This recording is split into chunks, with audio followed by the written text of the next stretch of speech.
first word saying, whoever aspires to be an overseer desires a noble task.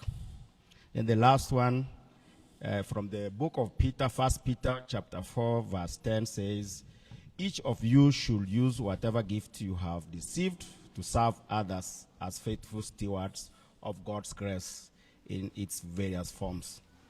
Maybe the last one is Proverbs 29 verse 2 says, when the righteous are in authority, the people rejoice. God is great and all the time. Wow. So let's bow down for a word of prayer. We come before you this morning with gratitude for your goodness and mercy. We humbly invite your presence and guidance throughout this election process. We commit the voting for the council teams into your mighty hands, and we earnestly ask that you grant us wisdom and clarity. We also pray that you will bless the leaders and graciously extend your favor upon them. Guide them continuously in their leadership journey and be a lamp unto their feet and lights in their path. Grant them courage, strength, and resilience to serve the student community with integrity. In the name of Jesus Christ, our Lord. Amen. Thank you very much, Madam Vice Chair, kindly, so that you can introduce the team.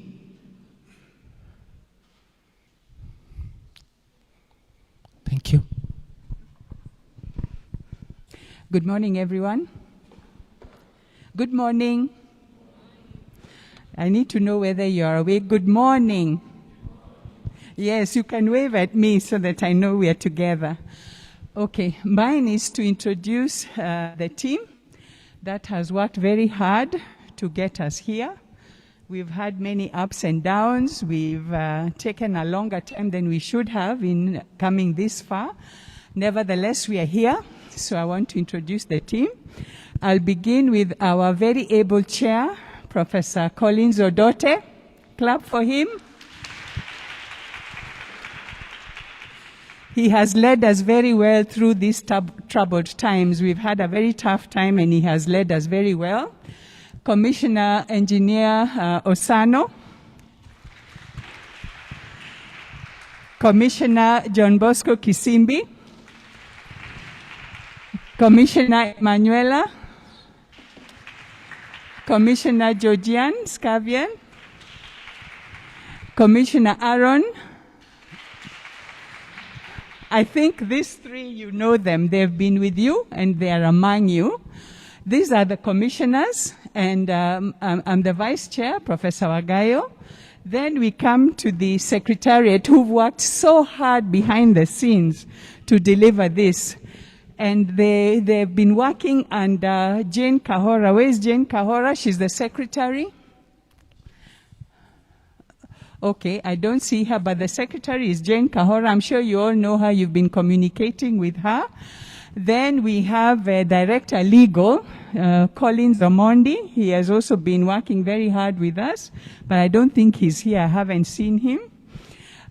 We have Macau in the security team. We have two very able gentlemen who have been the backbone of this process because of the ICT process. They ensure everything is going well. Fintan Kemani and Joaquim Kemani. We have Esther Nekesa and Karen, who are also who have been very busy ensuring all the logistics are in place. You know, some of these people have been here since 6 this morning to ensure that we have this venue and everything is working well. Then we have Mildred, who is the Deputy Secretary, also working very hard in the background. So this is the team that has worked very hard. They've been here since 6 o'clock this morning. So some of you, when you're coming in late, there are people already who've been working in the background to ensure that everything goes well today. So mine is to wish you all the best, and may the best team win. You can mention the returning officers. Oh, okay. Sorry, I forgot the returning officers. They will stand up and wave. I'll call by faculty. Faculty of Agriculture, please stand and wave. Yeah, maybe you can say your name loudly. So.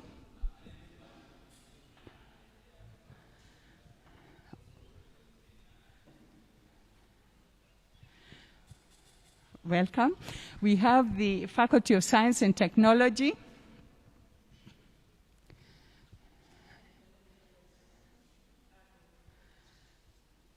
Welcome. Please. Okay. Faculty of Built Environment. Faculty of Business and Management Science.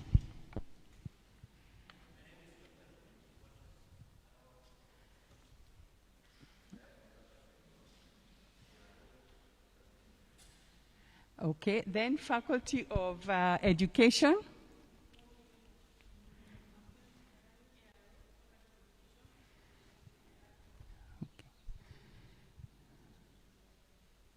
Okay. Faculty of Law? No, Health Sciences.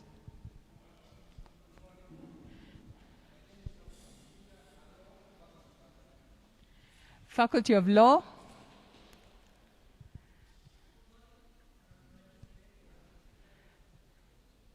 Okay.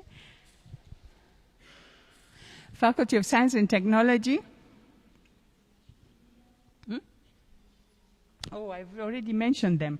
Okay, then Faculty of Veterinary Medicine.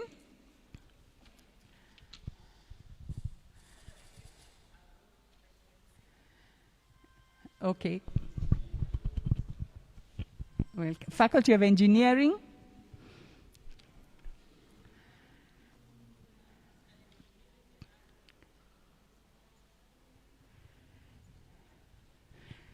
Yeah, welcome. Say your name.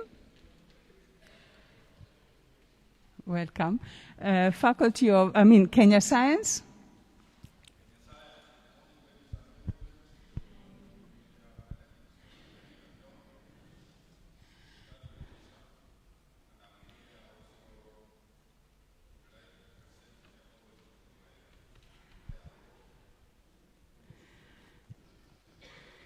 Okay.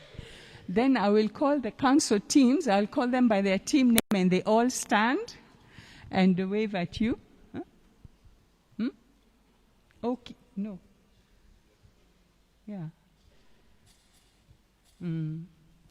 So, Rashid Synergy, stand and just wave at them.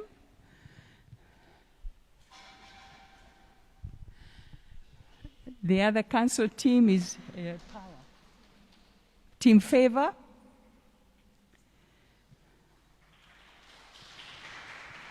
Team Power.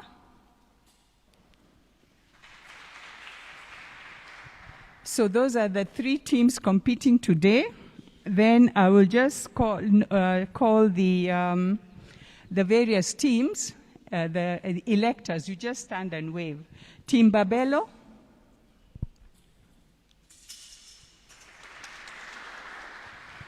Team Omoko Thunders. Team Ashrath.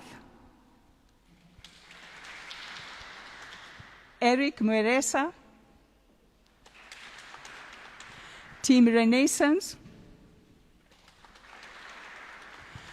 Team Bosire. Team Spencer. Pragmata. Marion MS. Dira. And Kenya Science.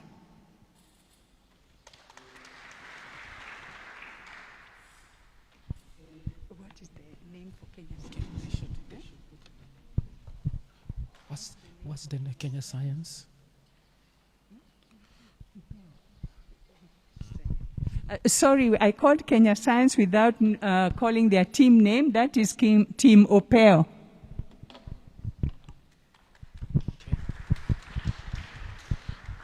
Thank you very much. I'm seeing 3 electors here without the returning officer.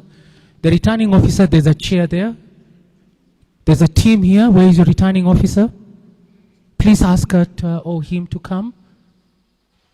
Every team on your right-hand side must sit your returning officer.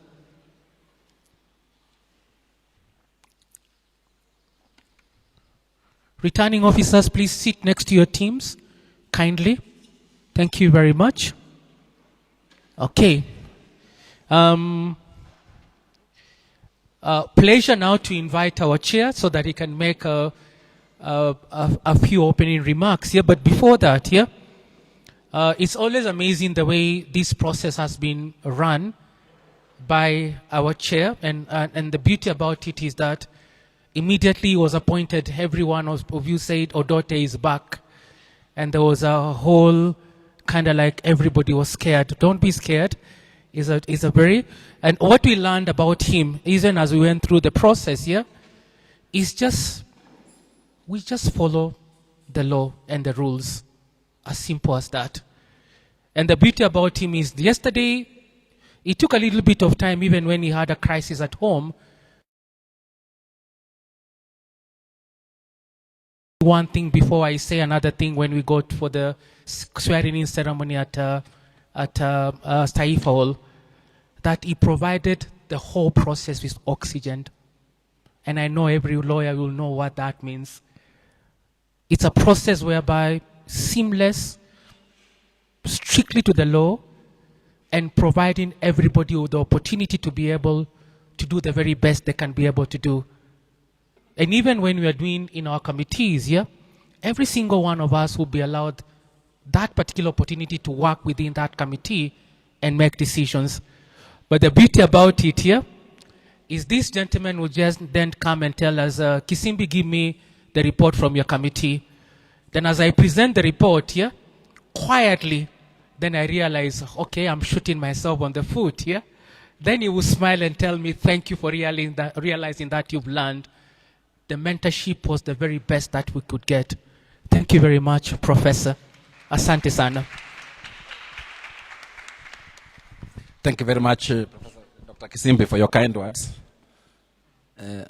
My fellow commissioners, including the one who is normally acting chair, Commissioner Georgian Scavian, until today when you decided to be from the Faculty of Agriculture, returning officers, council teams, Team Sawa, Rashid Synergy, electors, observers, security, ladies and gentlemen, good morning. Good morning. It's a huge pleasure to be standing here today. As you know, I think over a year ago, I retired from being the chair of the Electoral Commission.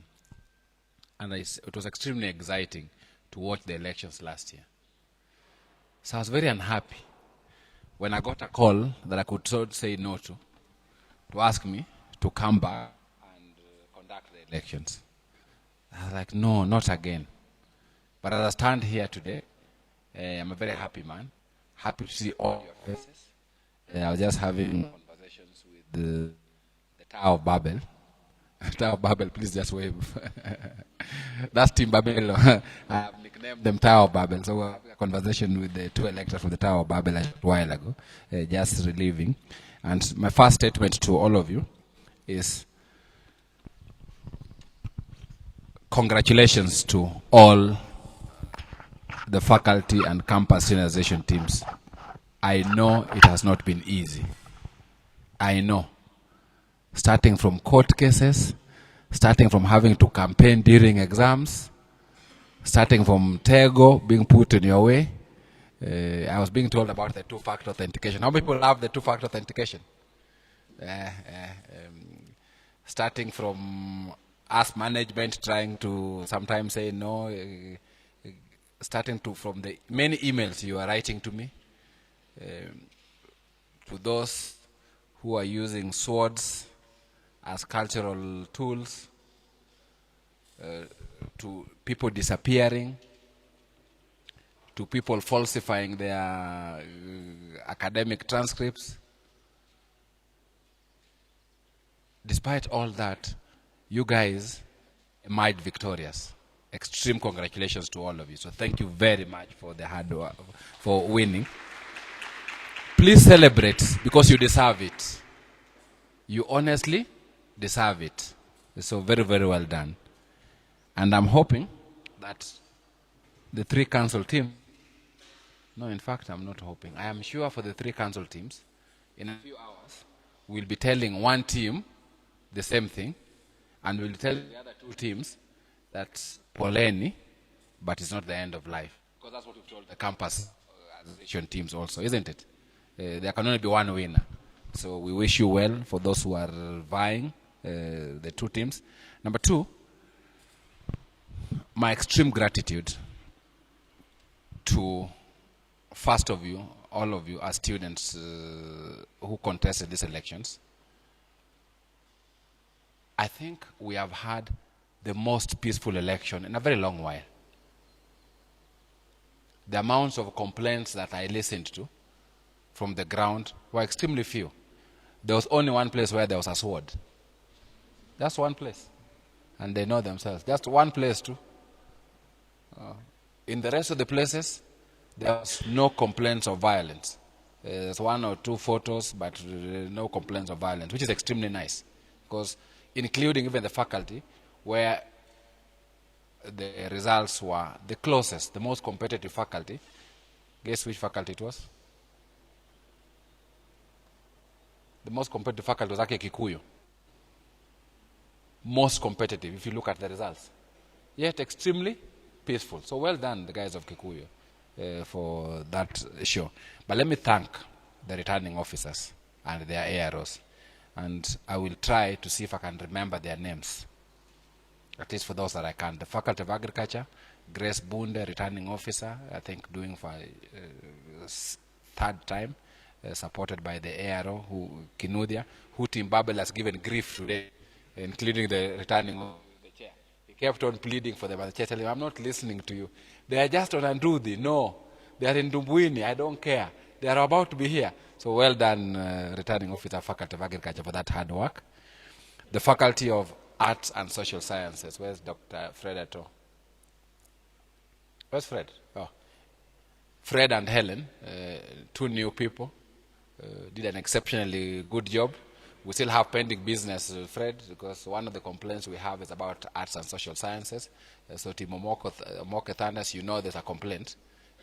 But our duty is to also deal with complaints. For now, excellent work, Fred, and your team, very, very well done. And Faculty of Built Environment, Rono should not be told well done, because Rono only does excellent. So hata ukimwambia well done you is an understatement. So since I have no other words, well done, Rono, for making the Faculty of Built Environment to be an exceptional electoral college in terms of the work that you do. Extremely grateful. Dr. Ruben, Faculty of Business and Management Science, despite the complaints, oh, you know, where are the team from that faculty? Where is the team that won? Simsimame. Simulisema management wanted which team? Which team did you say management wanted? Was it you? No, you said faculty wanted, management wanted some other team, isn't it? Now you know management does not vote. So next time tell people, don't say management wants. Management does not want. And even if they do not vote. So well done, Ruben, for doing an exceptionally good job, and well done, Faculty of Business and Management Science. The Faculty of Engineering, I call them the one team's faculty. My former registrar, now returning officer, Pascaline. Pascaline has now done elections, I think like around 3 times, initially from the Faculty of Arts and Social Sciences. She went to the Faculty of Engineering and decided them they do things behind the tent. Where is it? Bosire? Bosire kwa? Naambiwa, wameanza kuniambia sasa what you did. I now know what you did. But you are still the winner. So well done, Pascaline and Bosire. Congratulations. The Faculty of Health Sciences, Mutinda. Mutinda you used to be at the College of Humanities and Social Sciences, isn't you? At some point, then has gone to Faculty of Health Sciences. Huko kwa Mutinda ndio watu disappeared. I will ask you behind the tent team, but well done, the Faculty of Health Sciences. But you have to tell me something behind the tent. But very well done, and congratulations. And that's the faculty where we also had a disciplinary and we disqualified people. And so, guys, if you see people here, even those that came in and opposed, it was not easy. There are many things that happened behind.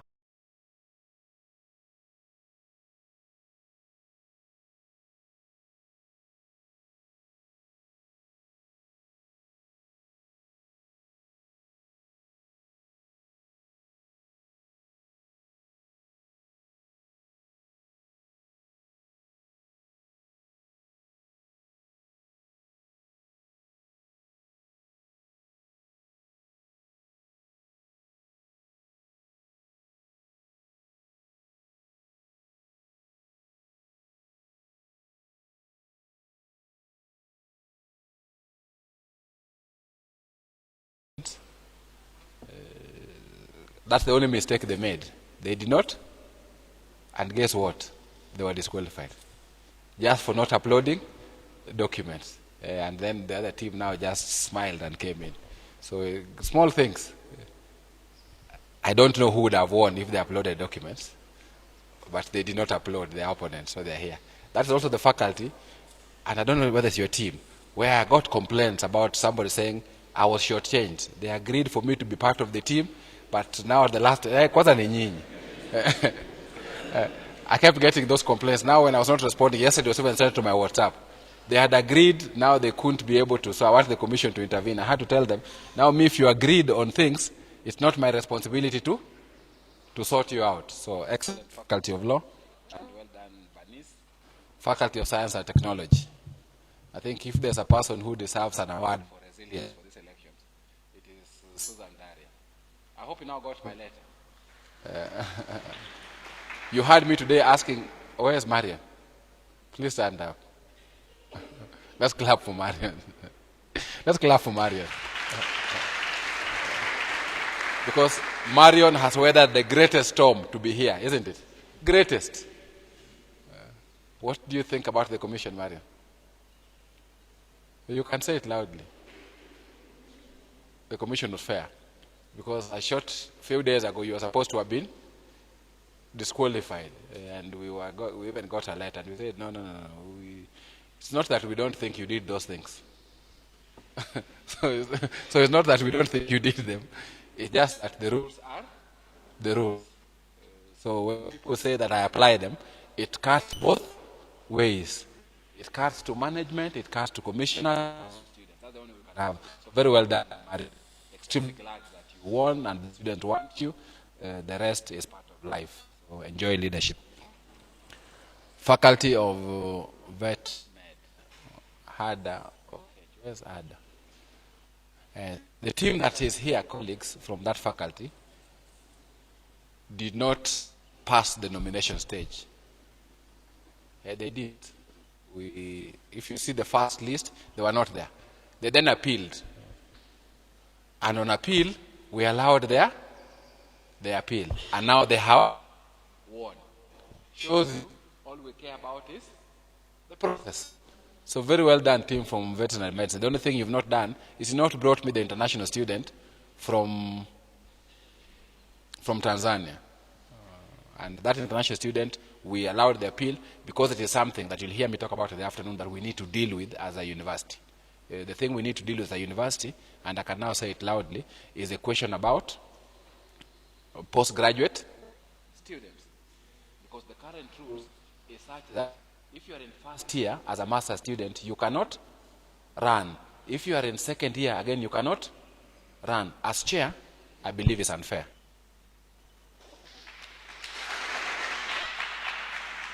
We must have a situation where postgraduate students can also be able to run. And I'll be recommending to Senate we need to rethink the rule so we allow postgraduate students to run as a matter of right. But that is for the future. So very glad. So if you see that faculty here, don't go and say the chair, it's because it's part of our making a statement that we think that that rule requires to be rethought. So I'm saying it publicly so that people know that it's something that was done with thought and deliberately. Next is Kenya Science, where's the faculty where the returning officer does not know his electors. But yet he's extremely nice. He's strict as me. He told me, they are not here. I told them to be here at 6:30. They were not here at 6:30. Then when we arrived here, somebody whispered to me, but they are here. So I told him, go look for them. So he came back and said, I have found them. So very well done, Dr. Uru. And thank you, Kikuyu campus. As you guys can see, we do not have Mombasa and we do not have Kisumu. Because you are leaders and because you'll be putting pressure on the university tomorrow when you have your Council of Governors, I can confirm for you two things. Number one, as a commission, we were determined and are still determined that Kisumu and Mombasa must have elections and officials. But you've heard that the only thing I obey is rules. So Mombasa, both teams had the same treasurer. Same treasurer. Just the names were reversed. In one, it is Collins Odote. In another, it's Odote Collins. In both of them, the chairs are the ones who filled the forms and even signed the forms. Yet you know who is supposed to sign? The aspirants, isn't it? So they then filled and signed. So that you know, you tell your people next year, if I am anywhere near the process, they were caught up with. That treasurer then disappeared on everybody. The suite of his phone disappeared. We called the two teams. The first time we asked them, say, oh, we've looked for him, we can't find him. We are adjourned for 24 hours. Where's Macau? Macau is in charge of security at this university. So even for you as students, just know we are operating within rules. Macau was given instructions, and in 1 hour, that treasurer was found. He appeared before us the following day, and I can confirm for you, we then had a disciplinary of the two chairs and that treasurer. We disqualified all the three of them. They will not run again. And there's no elections in Mombasa. Then we come to Kisumu. In Kisumu, we cleared two teams. One team was not cleared. The team that was not cleared, the chairperson kept calling me, looking for me, even say, Professor Dote, we can meet and sort this thing out.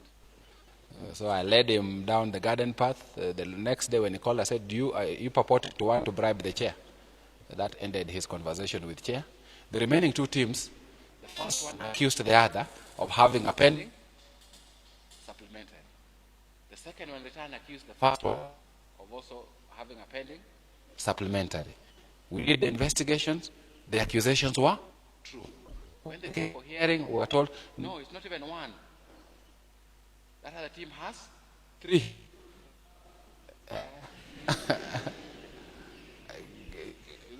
I can say it here in safe spaces of the leaders that you know. I might not say all of it. So somebody has a supplementary. They then go and do AI and change it to a different grade. In one of the grades that they changed, the returning officer was the lecturer for that unit. So a day before elections, that was on Thursday evening, we listened to the case, called the associate dean, called the returning officer, called another returning officer who was helping them. At around 11 o'clock at night, we disqualified both teams and cancelled the elections in Kisumu. Do we like it? No. Must it be done? Yes. So I make that statement so that you know why Kisumu and Mombasa are not here. And just so that we recognize that as we go through this process, let's go through it with some levels of integrity. The next. As we do the campaigns today, I want to wish the best team success. I don't know the best team. You guys know that best team. I want to plead with you as electors. Please don't vote based on those who saw you last night. Please don't vote based on those who sent you M-Pesa in the morning. Because I know some people were late.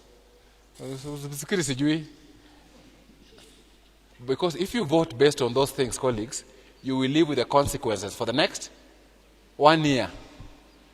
On Monday, I will go back to my other life. You will live with that consequences for the next 1 year. So please vote based on the people you want to represent your interests as students. You know, in the morning when those guys were late, and I even told the two chairs, you need to be a leader who is respected by the people they lead. Who, I will use my faculty. If they come and tell Professor Winnie Kamau, there will be no exams on Monday because lecturers have not released results for the past semester. There definitely will be no exams. But if Professor Winnie Kamau calls them and says, by the way, it is Professor Doty who has refused to release results. I have written to him a show cause letter. Please allow the results to go on so that the fourth years do not miss Kenya School of Law.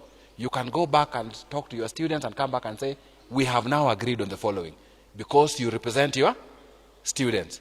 But if you vote for people who next week they will switch off their phones on you, they'll be more important than you, and you'll be crying in the toilet, please don't blame us. Because us, we're giving you the opportunity to elect whoever you want. You have 3 teams, you have spoken to them, they will speak to you now, we will deliver for you the one that you vote for. Even if you give them your password to vote for you, like some people tried 3 years ago, but this time there's 2-factor authentication. Even if you've listened to wise men, the ones who put on kofiyas like this one. Not that they're the ones, but if you listen to those wise men, I know them. If I look around, I might even see 1 or 2 here. But even if you've listened to them, if you vote only because of that, please don't. Because the University of Nairobi Students Association is a critical body for governance of this university. When we do not have student leaders, we can't move.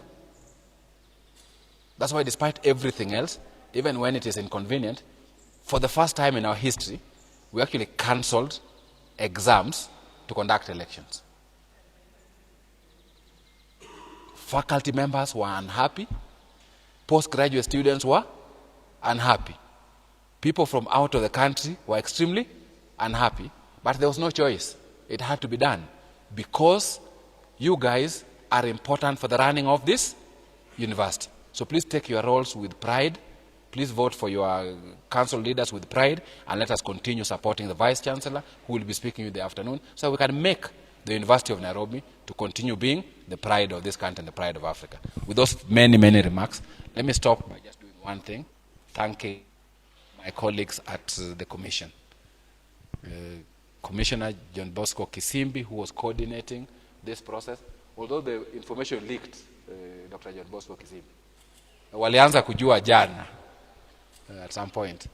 But the nice thing is some of them still went to Confucius today morning. Those who went to Confucius, please stand up.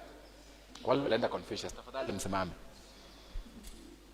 You know, because I gave you the chance to get in. So please stand up. Hey, simama. Wale walienda Confucius.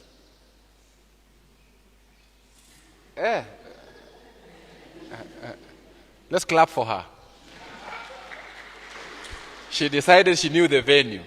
She went, akapata, view sasa.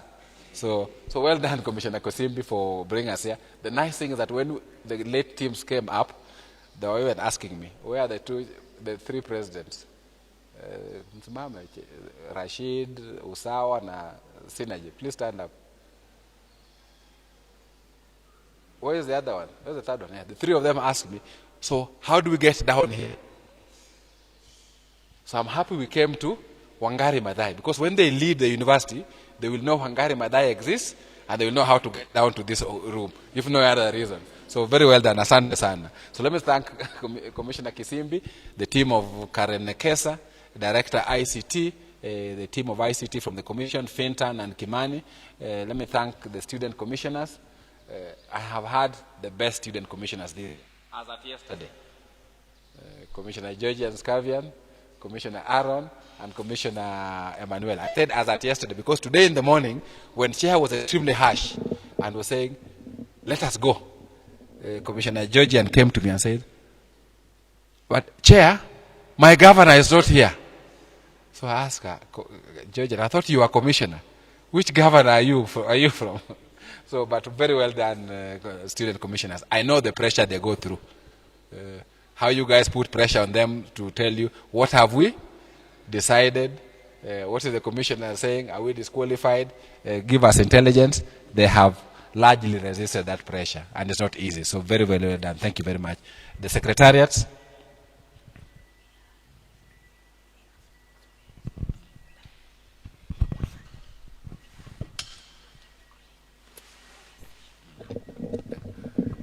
The secretariat, and you can see some of them giving me instructions. That is how difficult my life is, led by Jane Kahora. If you don't clap for anybody else, please clap for Jane, Mildred, Karen, Esther Nekesa, Kimani, and Finton. And I would like them to stand up. Then you can clap for them.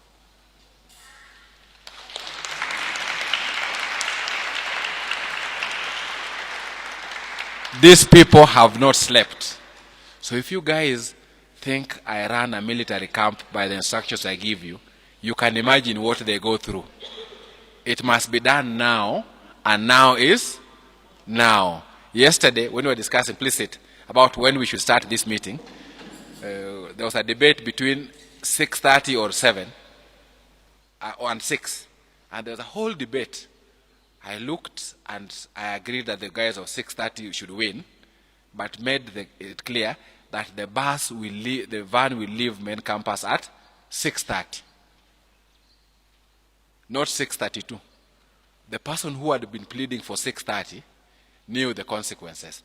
At 6:31, she called me to ask some information, and I said, you know, we are leaving now. And I said, good. The instructions are well taken care of. That's why when you arrived, everything was ready on our side. So thank you very much, Secretariat, for that hard work. Thankfully, by today in the evening, my work will be over, and you can go back to normal life. But thank you for the hard work that you've done. So with those many remarks, I want to welcome you to the elections, and thank you so much. Under normal circumstances, I would go to sit down. Now, Esther Nekesa comes and whispers to me and says, you are now taking over the position of the other Collins. So now assume I'm not the chair of the commission, and assume I'm Collins Omondi, and my responsibility is to take you through the process of conducting the elections. And I have no notes because I've been given none. First, you have all read the UNSA Constitution. You know what is required. We have 3 electors from every electoral college. We have 11 electoral colleges. Therefore, there are 33 electors. Is that correct? So, the 3 teams, the person who will win is the person who gets a majority of 33. For the 3 electors, as you cast your vote, while the vote is individual, each of you will vote the same way you voted yesterday. And we'll do it somewhere around here. When the voting starts, all of us will get out of this hall. All. Except the Electoral Commission and the agents. So, presidents, Poleni, we will expect you out. When you come to vote, and so I can see Kikuyu started to tell people, when you come to vote, you will cast your vote for one of the teams. You have one chance to cast your vote for one of the teams. The person who will be declared the winner is the one who has a majority of the electors, a majority of the 33. But when you are voting, we assume in law that you are voting on behalf of your team and on behalf of your campus. So that's why it's called an electoral college. So as you vote for the faculty from the Faculty of Agriculture, you have the responsibility of how many voters from agriculture?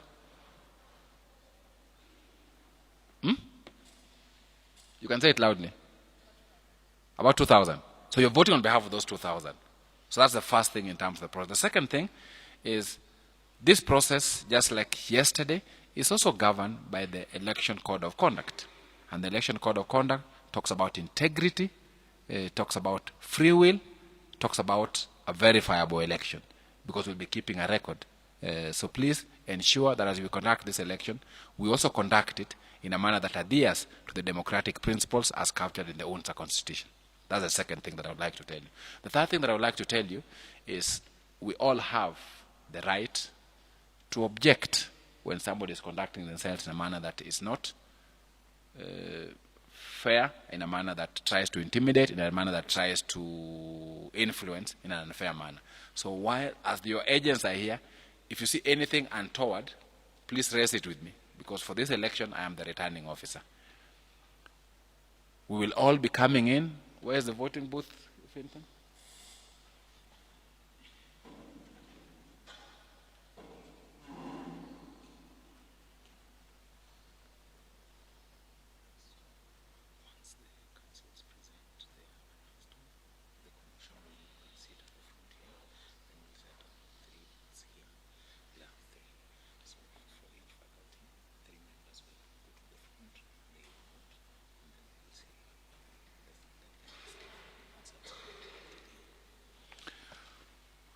So we will have 3 booths here, and those 3 booths will be occupied at any particular time by 1 faculty. So first with the Faculty of Agriculture, the 3 of you will go 1 to each booth. You will vote. Once you have voted, you will go back. We might amend the rules and allow you to sit and watch, so that you don't think we're doing something untoward. But the agents will be somewhere here watching. So the 3 people will vote. When we finish, the next 3 will come and take the voting and go back. And are we going to be projecting how many people have voted? So up here, you'll be seeing the numbers. So when the first 3 finish, we'll see that 3 people have voted. When the next 3 finish, we'll know there are 6. So that now you know. Do you realize how strict I was in terms of who gets into the bus? It is to ensure that the final tally is here,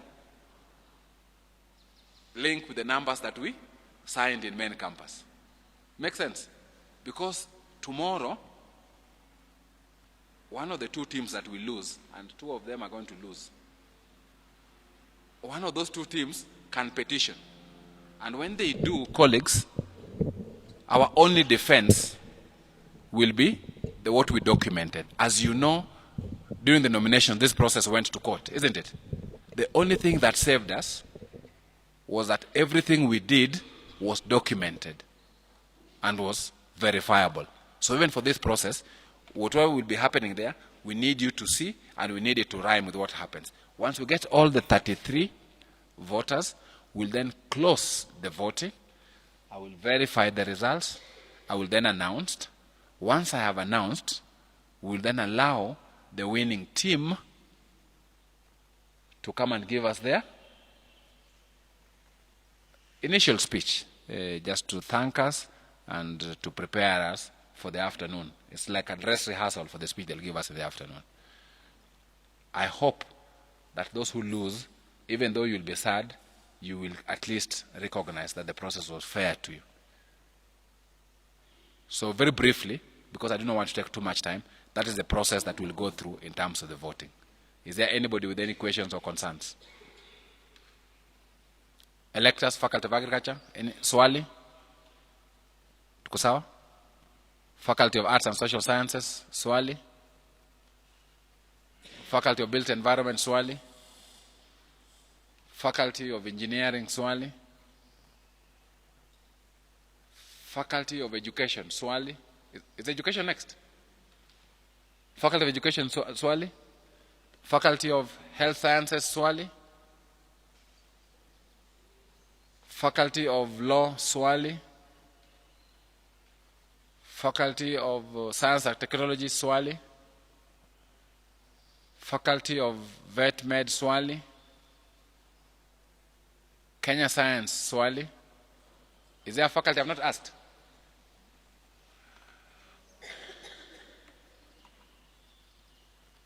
Team Usawa, swali? Team Rashid, swali? Team Favor, swali? Ama mna panic, nyinyi watatu.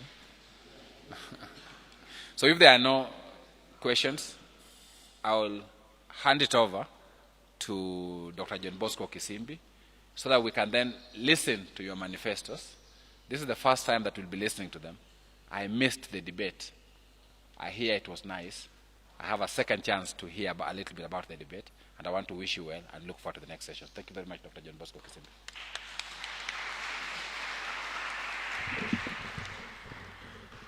Thank you very much, Professor. Always a pleasure. Thank you very much. Now, Makoa will come. We're going to give, because of time again, we'll give, and I'll be timing. Every team will get a chance for 10 minutes. 10 minutes to tell us your manifesto. Then we're going to have a question and answer section. So whoever is presenting a manifesto, you have exactly 10 minutes. And my business and management, the students from the Faculty of Business and Management Science, remember our economics model of game theory. At least now I have a very nice example here. You know, I always use the example of the prisoner's dilemma, that every time players adopt their dominant strategy, the outcome is always suboptimal. Now I have a practical example of Kisumu. To always use that as a practical example is because game theory can be employed by individual nations, and now I'm going to say it can even be used by students. So when each student walisemana, instead of cooperating na wasisemane, so what happened? They ended up in the suboptimal, in the prisoner's dilemma. So both of them ended up losing. So good example that I will always treasure and use. So teams, Mwalimu Kisimbi is timing, Makoa is taking over the process. So 10 minutes. So we're starting. Go ahead, Makoa. All right, thank you. Good morning. Yes, my name is Aaron Ngore from the Faculty of Arts and Social Sciences. And to fasten this process, I think we will start with Team Rashid, and then followed by Team Sawa, then Team Favor. So each team, 10 minutes. So Team Rashid, you can come.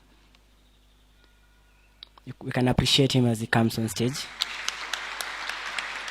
So right now it's 10:19, 10 minutes, 10:29, you should be done. Thank you.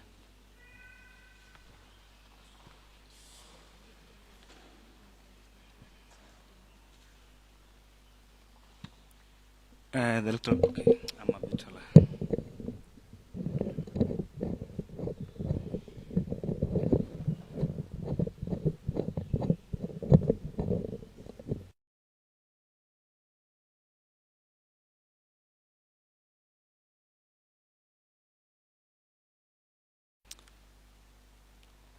The Independent Electoral Commission of the University of Nairobi, the Secretariat, the various teams elected from various faculties, good morning. I was about to say good evening because the day seemed to be very long. but I understand the reason why. The faculty teams are very happy while we are very nervous. But very soon, it will be the vice versa. We will be also be very happy. Once again, my good name is Ahmed Rashid, a third-year law student in this great institution at Parklands campus.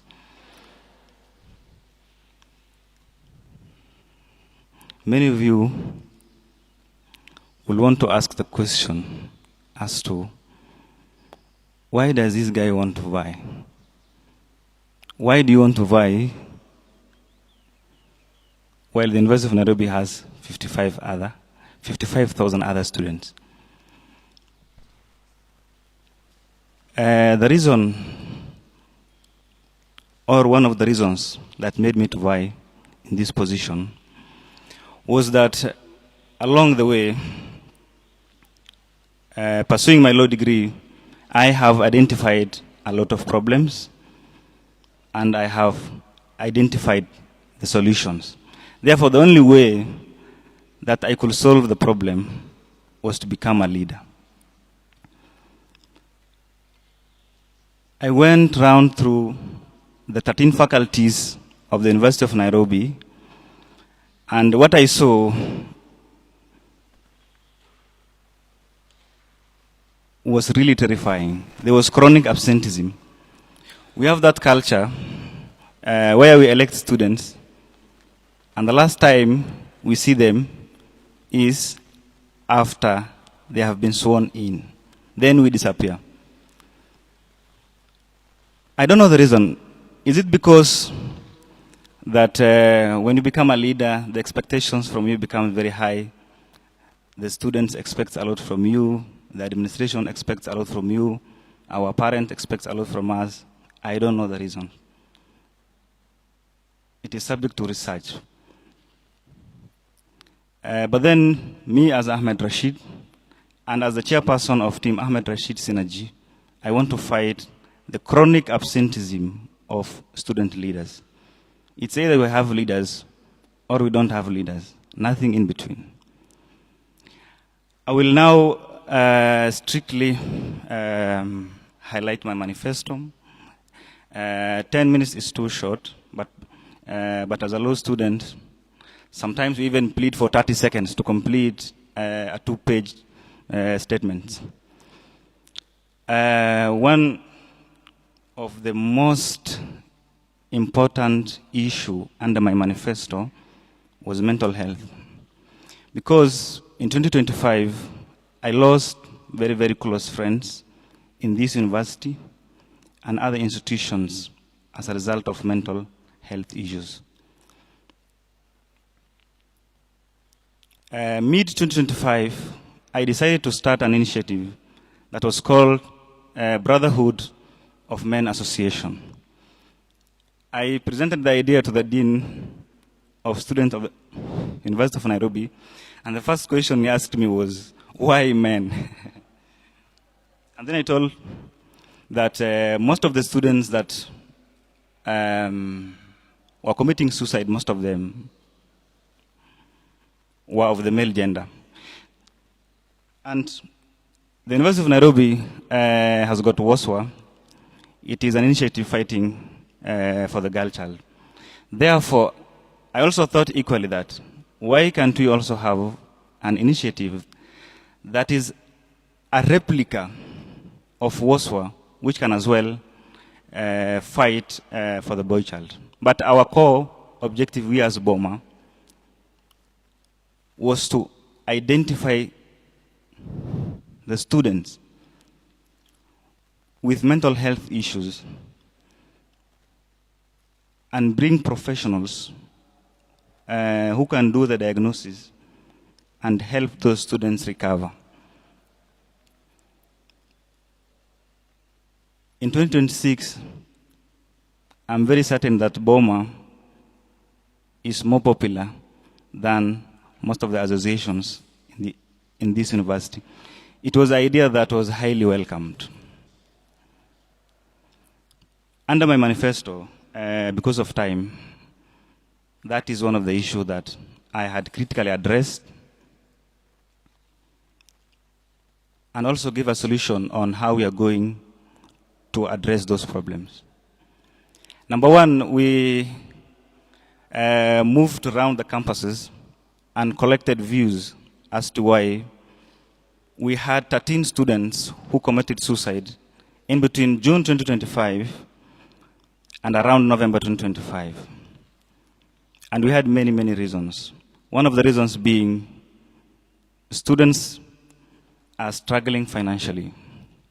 In one of the cases of the 13 instances, it was reported that one of the students died as a result of hunger. Ameinama siku mingi. And I think that's a language that you all understand. Then I don't think if we can sit back and watch while we have students that are struggling to that level. That is all for the issue of mental health. The second issue that I extensively addressed in my manifesto is the issue of accommodation.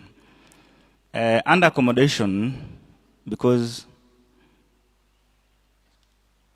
I also live in the hostels, and I understand the challenges of the day today of the comrades. The first problem that we have as far as accommodation is concerned is cost. The prices were skyrocketing. And I think it is good to give credit where it is due. The outgoing leadership fought for the accommodation, and they reduced by almost 50%. And then when the elections were delayed as a result of the court process, many of the students were making assumptions that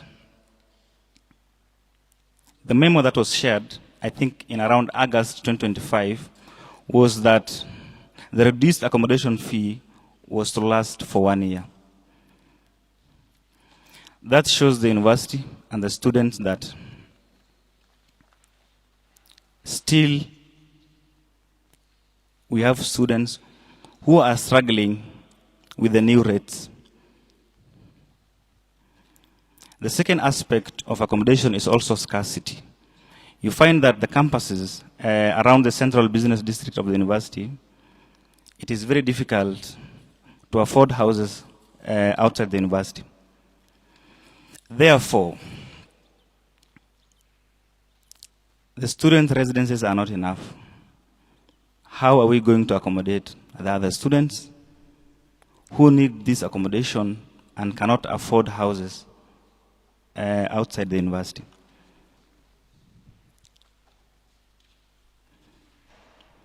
One of the solutions, I think, if I'll be lucky enough, if I'll be elected, I will present the proposal to the university, is that in Kenya currently, we have a project going on called the Affordable Housing Project. When I make this statement, many of you will ask that are you making this statement for the government? No. The issue, the substantive issue being addressed is housing. Therefore, we can raise this issue with the Ministry of Housing, so that we can have this affordable housing built along the university lands. All right, I think I can add you 1 more minute to conclude. 1 more minute. Yeah, I was intentional to address those 2 issues because I understand 10 minutes is not enough to address my 65-page document. Lastly, I want to address the issue of governance in the University of Nairobi. In the University of Nairobi, we have the UNSA Council team, the one that we're going to form today. We have the teams elected from various faculties. We also have the professional bodies. But you find that they all work in silos. They don't cooperate at all.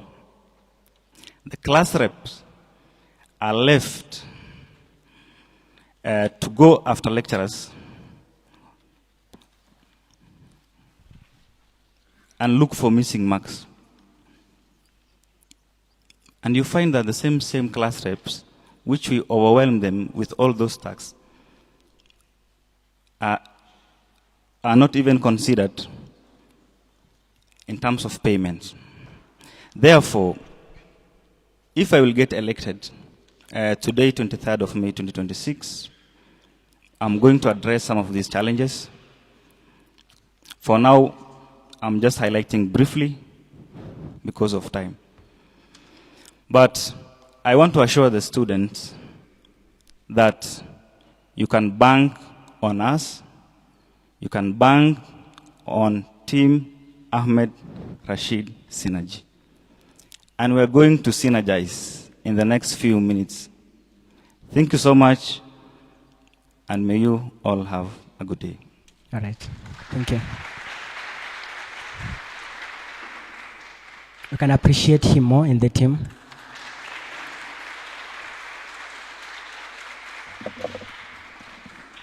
A short man is not a boy. Yeah. All right. The next team on stage we can have Team Sawa. We can appreciate him as he comes. So the next teams, I think you have seen the way he has. I think you can arrange your speech so that you ensure you take 10 minutes exactly. Thank you. Karibu.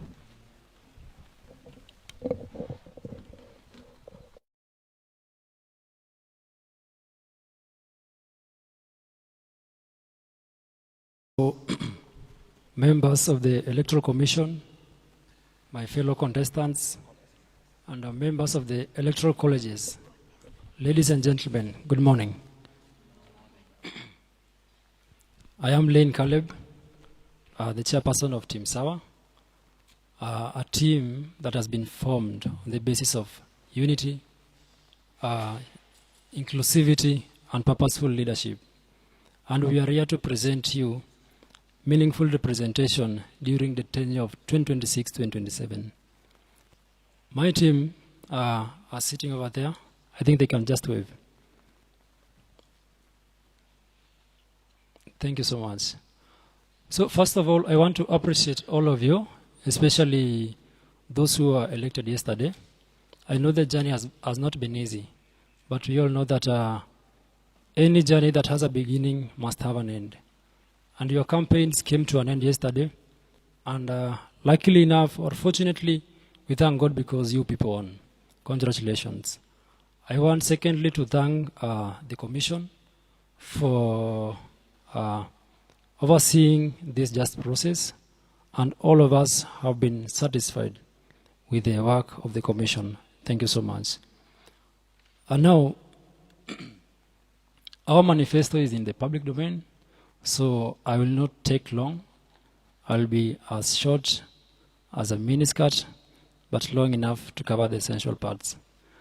Number one, on the top of our manifesto, is to fight or to improve the students' welfare. The student welfare in the University of Nairobi is a very, very broad thing. And it needs leadership that is there for students.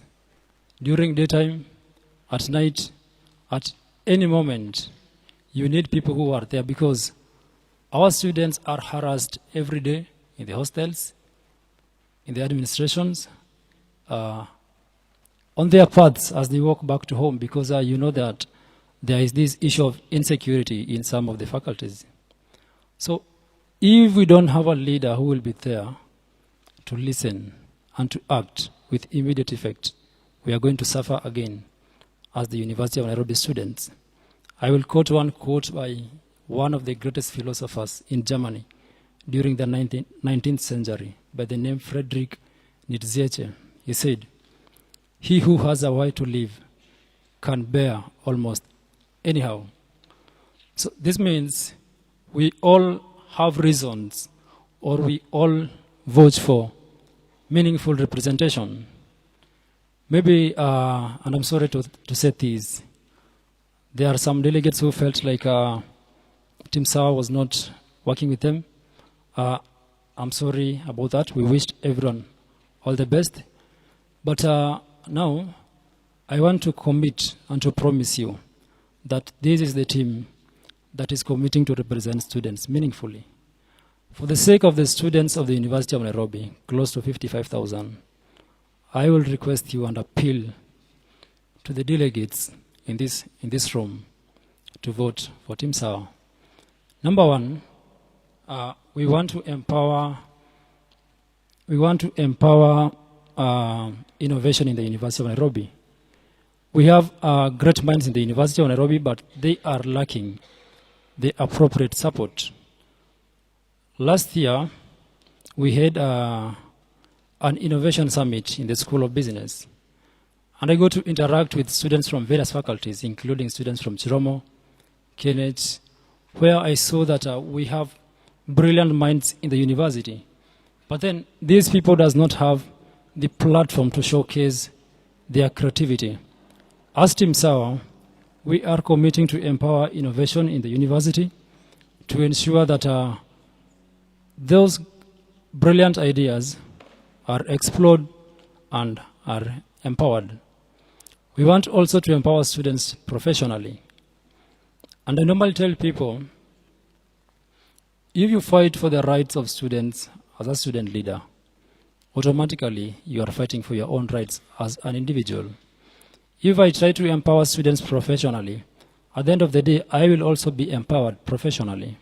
So as we aim to empower students of the University of Nairobi professionally, this team is going to be part of the students that are going to be empowered. And I believe all of us are vying for the common interest of students.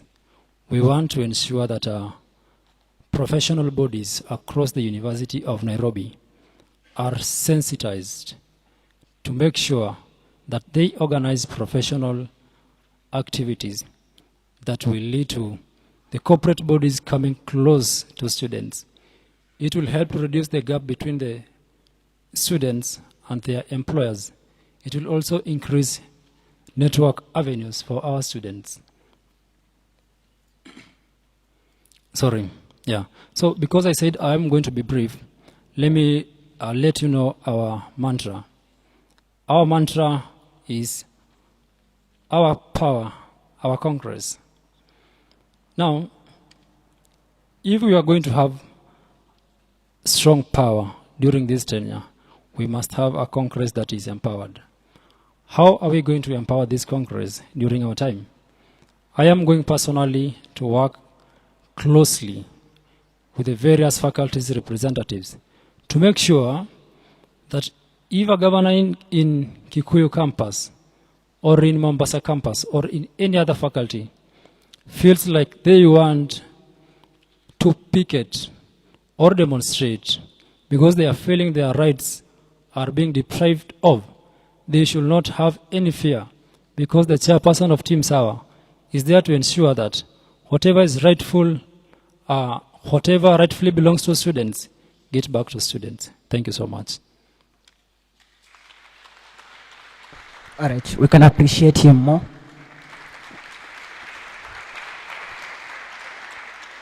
I think finally we can have the last team, Team Favor. We can appreciate her as she comes on stage. So 10 minutes, 10:49. All right.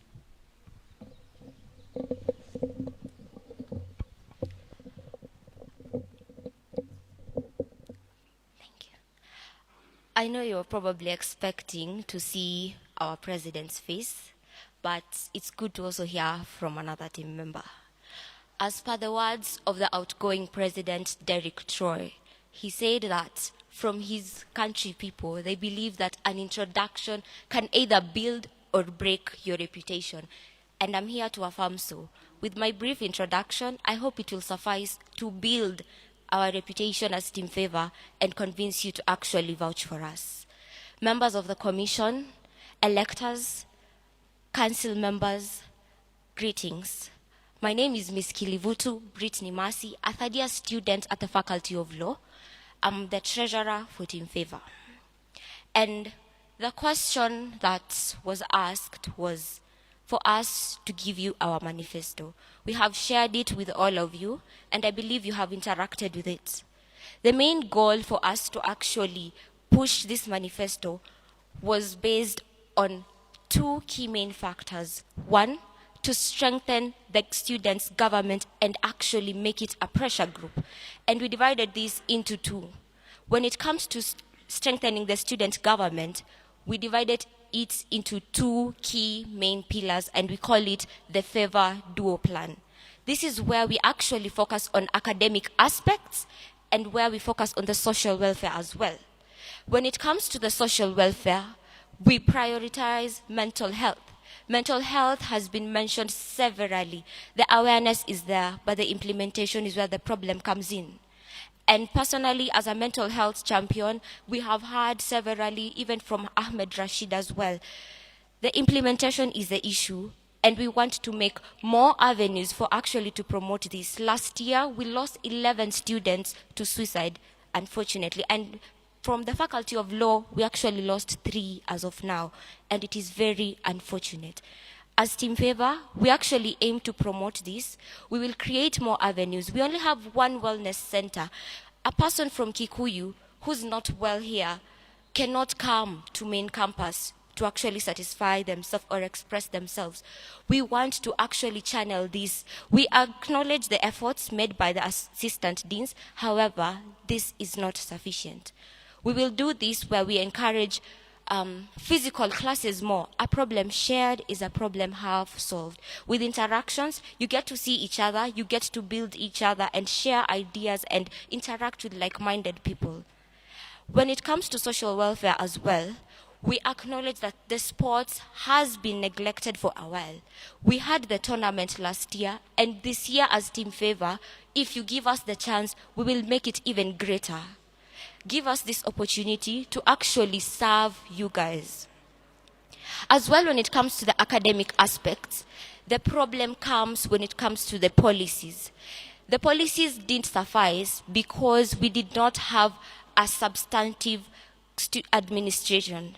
As of now, we have congratulations to the new VC who was introduced recently. And as a result of this, on the 6th of August, the students' accommodation will actually, the 1 year accommodation that was reduced will actually be coming to an end. As Team Favor, we aim to promote this social welfare by actually drafting. We already have a drafted plan to actually speak for the students. By the time this contract is lapsing, we will have introduced and tabled another one before the administration.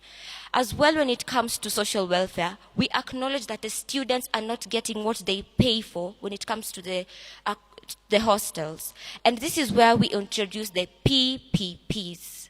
We can have organizations actually adopting hostels and renovating them. We have organizations such as Safaricom. We have Crown Paints. They can actually paint these hostels. They can actually make it better, and it will, at the end of it all, it also benefits them because they get the publicity, and the students get to benefit at the end of it all, because that is the main goal.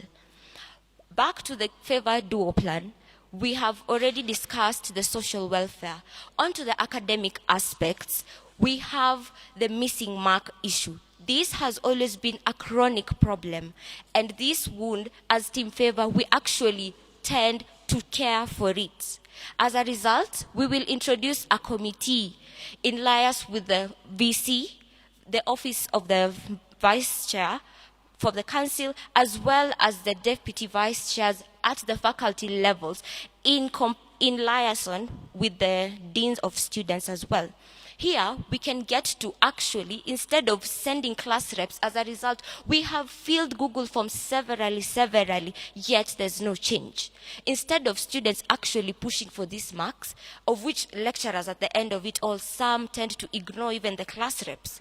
Instead of the students actually pushing for this, we get this committee to do it. We also have an examination committee, which only resurfaces when it comes to examinations. During this time, when the examinations are not going on, what are they doing? This is where they can actually get to work for you as students. They will work for you and push for those missing marks instead of students themselves going to push it, because at the end of it all, students have met the end of the bargain. Again, when it comes to this issue of missing marks as well, we have seen that some tend to have problems when it comes to graduations. They don't have marks, and it's so unfortunate that they don't get to graduate at the same time as their classmates. As a result of this, we aim to actually introduce a timeline. As a result, because students get timelines to actually finish their cuts, you get timelines to actually finish your exams, and you as students, you have met your end of the bargain, and this is a two-way road traffic. As a result, the lecturers as well can have a deadline, and we can see this has been implemented in several institutions, including the Great Strathmore you all tend to admire. And it is working perfectly. And why not us? The great University of Nairobi, the world class. Why not us? As a result as well, we will also push when it comes to the academic sector. Under the Office of the Vice Chair, we will get to promote research and innovation. We have seen it in most occasions, it happens in main campus. Why not open this to actually other faculties, agriculture, School of Law? We actually had our first expo this year, and it actually got to open doors for several students. They got to interact with law firms. And I believe if these channels actually opened to each and every faculty, we will not have these textbook babies that we tend to have. We will move from textbook babies to actually being practical people. We will not be moving from an aspect where we only know what is in the books, but we will go out there with the techniques, with the skills and the mindset to actually push ourselves. As well as a result of this, we will also tap into our alumni association. Our alumni association is rich in resources. Why can't we tap onto this and actually create internships for you to actually, and as a result of this, we will not only keep in touch with them during the time of aid, no, we will keep and continuous in touch with them. You have heard us as Team Favor always saying, Mwanzo mpya UN bora. The goal is not to scrap everything. The goal is to use what is there and make it better. We already have the facilities. We do not need to scrap what is there. The same way SHA came in, NHIF was working perfectly. SHA only came in as a result, and it scrapped off NHIF. They could have just improved it. The same goes for UN. We are very much blessed. The resources are there. The mind is there. And as a result, if we just improve, we will definitely be the world-class university we actually allege to be. On to our second thing. We have already finished our strengthening of students' governments. We are going to make it a pressure group. And this is where you, as electors, actually come in. We not only focus on school things. We will move on to a national level. A minute. Seeing that my time is far much spent, I would just like to conclude. As all of you have already risen to the top, give us a chance to also see you at the top. Give us a chance to work with you. We have seen how you guys have struggled, and we understand how heavy it is. Give us a chance to serve you. Give us a chance to work and coordinate with you guys to actually serve the great students of the University of Nairobi. Thank you very much, and see you at the top.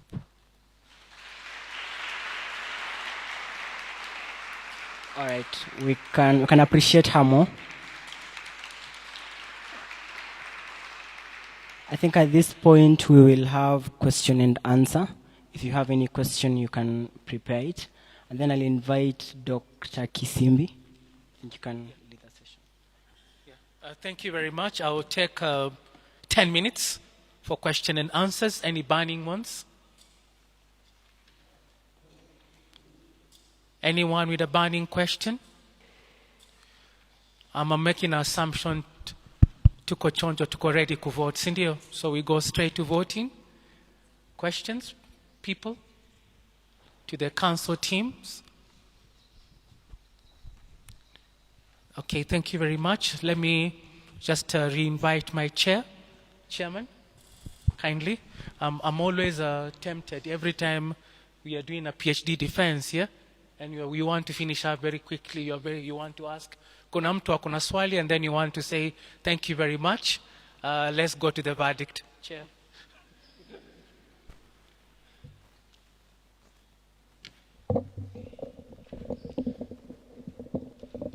It seems there are no questions. We are ready to vote? Are we ready to vote? What's the time now? 10:10. 10:50. I'm going to make our life slightly difficult if we don't want to vote. I will give us 20 minutes. From 10:50 to 11:10. We can enjoy life outside there. Favor, Usawa, Synergy, your last minute opportunity to talk to your people and for you guys to breathe in and out. Team, this is your last minute opportunity to discuss strategy, mingle with them. When we come back at 11:10, we vote. And for those who want to use the bathroom, we can also do so. Is that a good thing? There's nice sun, so please enjoy yourself. Let's do some. Since you don't want to ask them questions formally, you can now ask informal questions. Then at 11:10 we come and vote. Sawa.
stand there to check that things are going on well.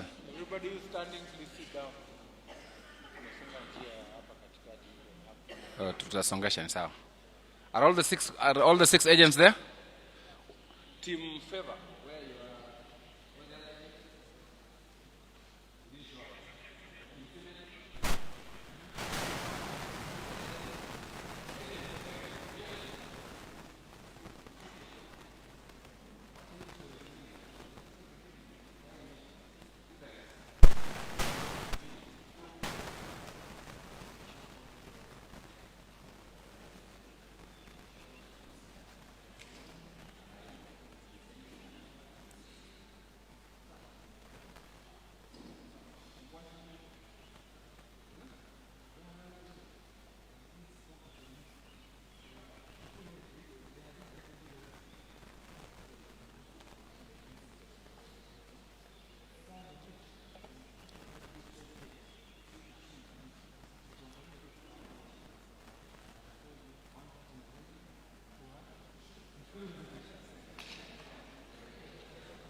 Good people, we are ready to begin.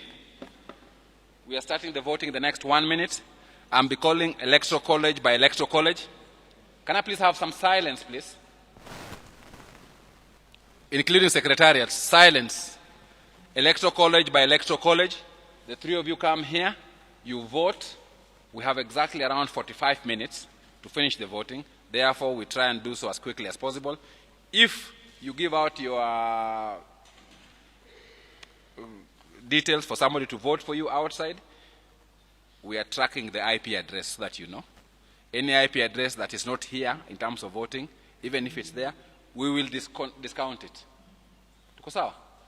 So please vote for yourself. Ukitumia watu wengine, we will just get it out and count the rest. Best of luck. The first electoral college is the Faculty of Agriculture. Can we have Stephen Babel? Why are there four? Where are the electors? Oh. Let's start with Stephen Babel, Vice Chair, Jacqueline Wadera. Where's the third one? And Sharon. But before then, let's see where the... Do you want me to click here? Guys, can you all see we're at 0?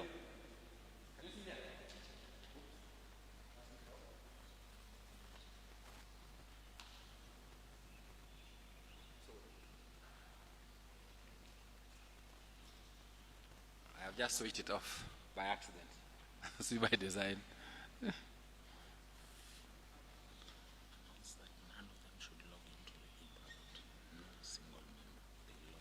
Good people, excuse me. I would like to request all of us henceforth stop using them.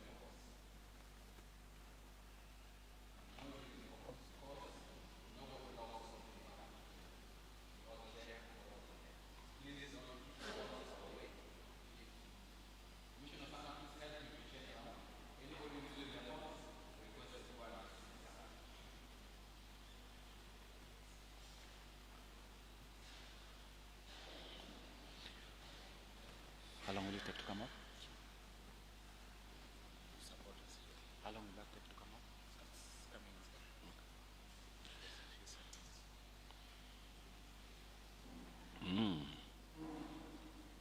I wish I was a voter.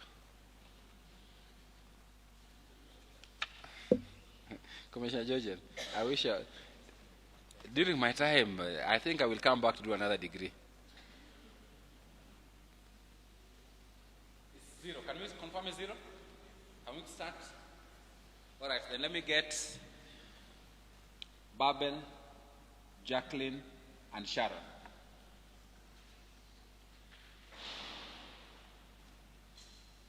And Kimani will be there helping you. So you watch them, and you check that the figures are reducing. Do not put that up. It will be put. Yeah. So I want you to check the line at the top, returning. Yeah. As you can see, 0, yeah? So as the vote, it will move. take. It's okay. Have a pen.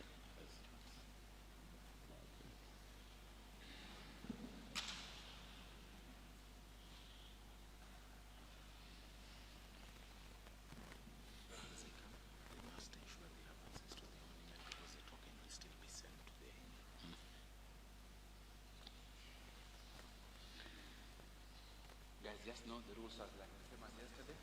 The token for two-factor authentication goes to your email address. Kama una umesify.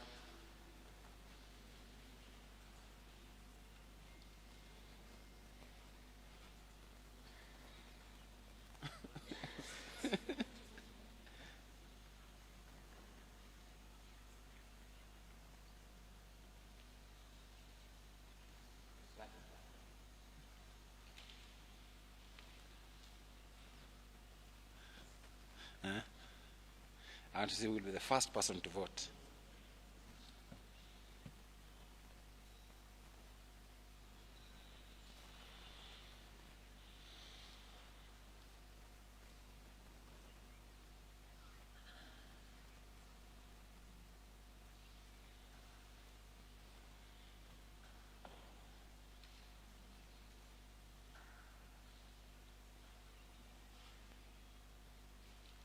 Nani kama vote?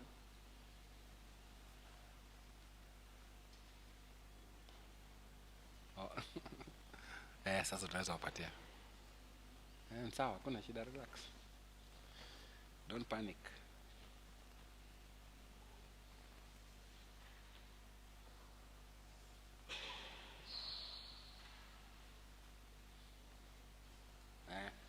Good. Ambia asitume sahi, it's too late.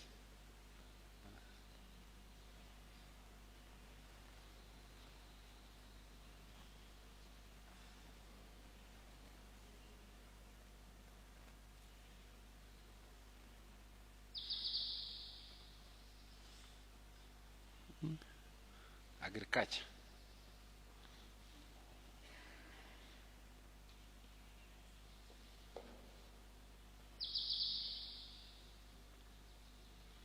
Timani, your people are taking too long.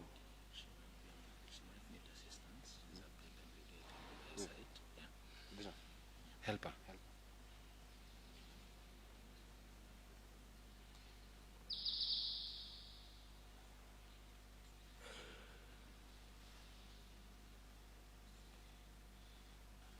Just ensure my team do not see who you are voting for.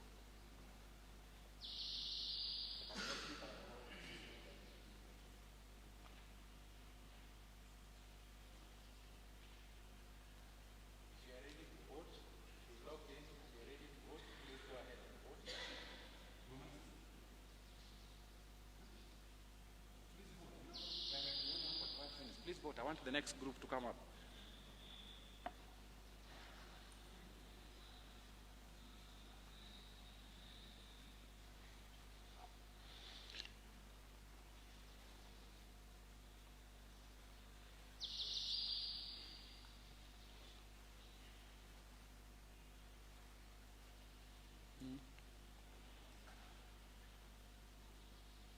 Fenton, this seems to will take long. They must make sure they have their password, AD passwords, because that's what they use here. Guys, please remember your AD password.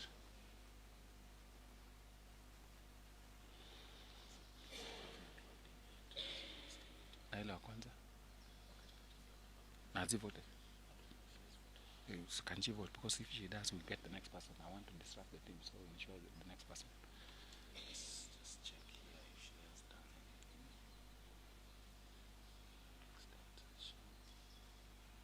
We can refresh here. She has not yet voted. But has she visited the ballot? Yes, she has visited. But she has not yet. She's voted though. No, she has. Go back to that thing. She has visited, but she has not submitted her response. Guys, the lady in the middle, so you just finish what you've started.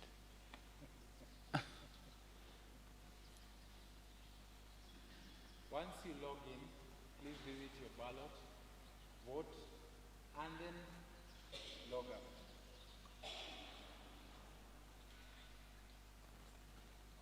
Go where? Where's her phone? Get her for her the bag. Have you finished? Kim, put for me this one up. Fenton, put for me this up. All right. Let me get Omoke Delik to come to the middle. No, just Omoke only.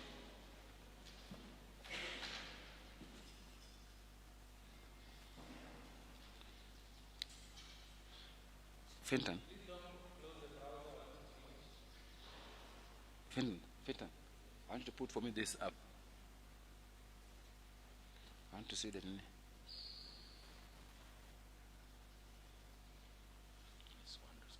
Yeah, but I want to see the one I'm supposed to be seeing is the other one.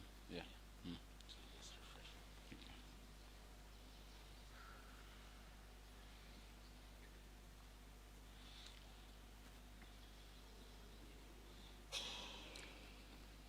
Those who fear technology like me, this is the day I will know.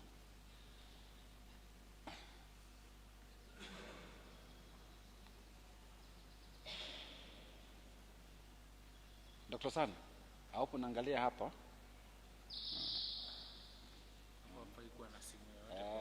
Simu uangalie.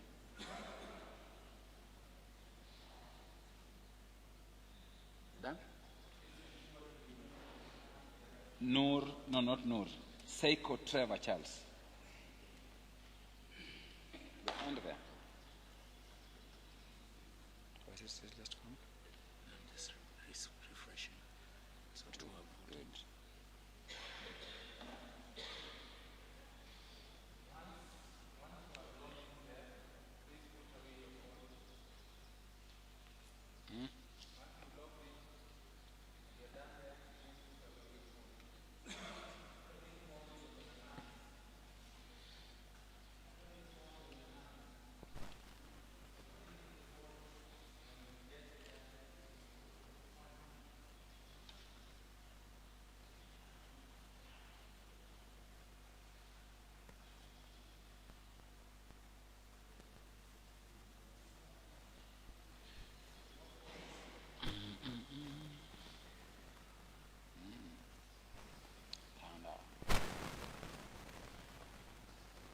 You want help? You want help? Kim.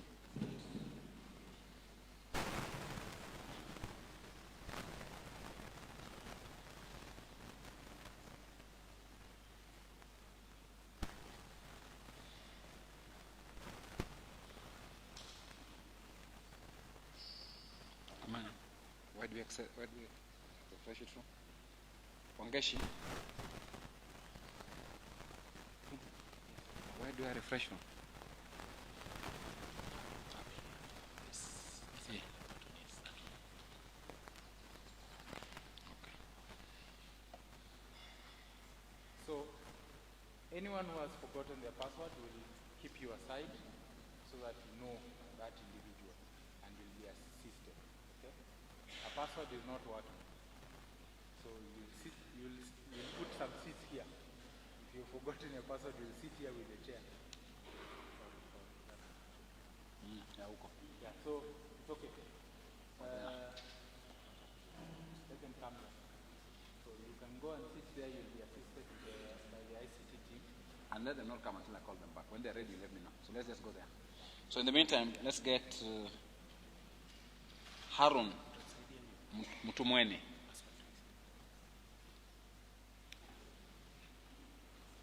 No, sit there. There. I'll send John to assist. Yeah, anyone. good. Karibu Harun.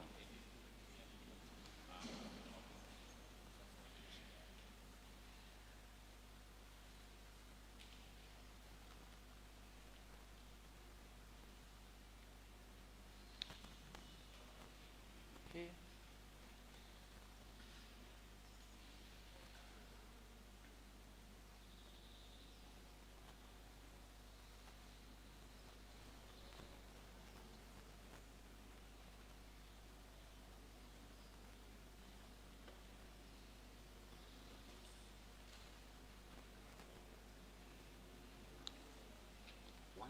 voted? Who has voted already?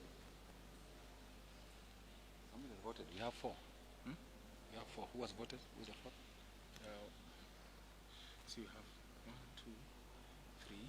One of them has voted. Yes, sir. Yeah, that's okay. Yeah. Yes. Let's get Ben Charles Humphrey.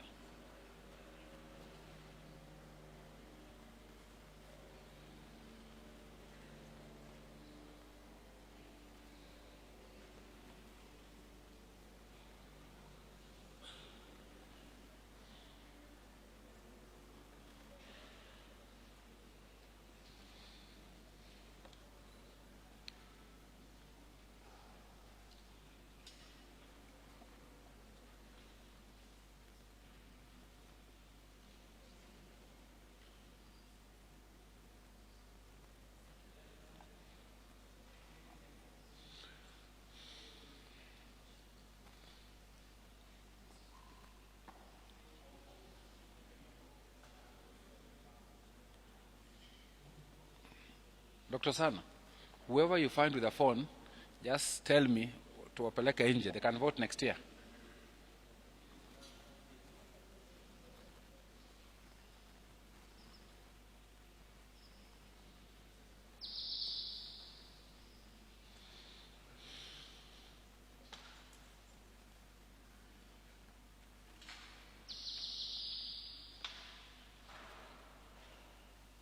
Done?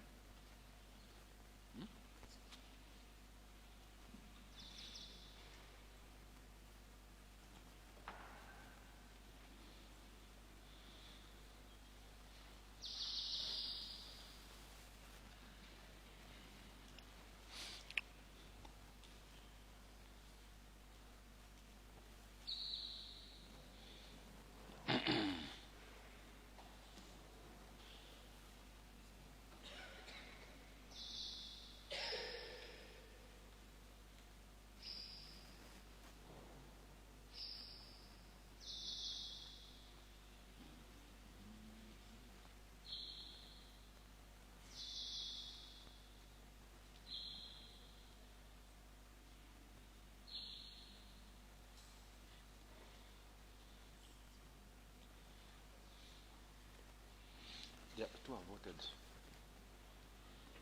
2 of them have voted. Okay, you have 1 more who has voted. Minor, Susan Wangui. Keep. I think 1 more of them has voted. Yeah, come on, vote too. You log out. And let's then get Eric Odhiambo Chieng. Please come up.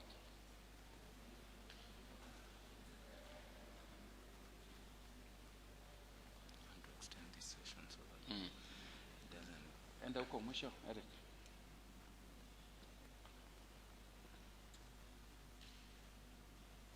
So that it doesn't kick you out.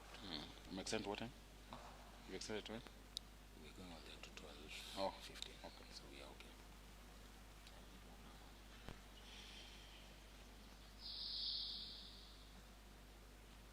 You done? Ladies are not there. They are waiting for their codes, which has to receive a code.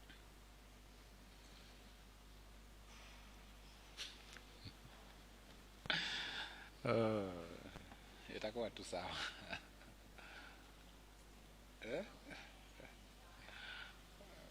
Just like yourself, I'm also anxiously waiting.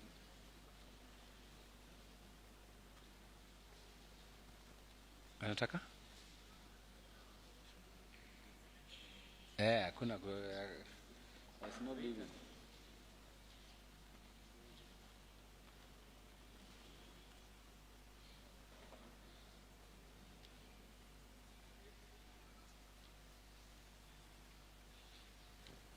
Jeje, uko sawa?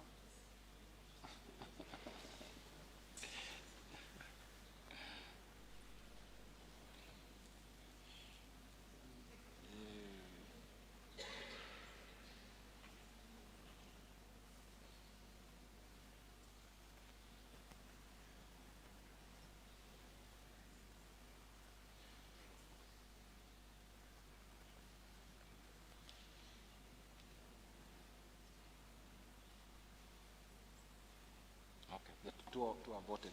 So let's get Brian Mweresa and Avulamusi.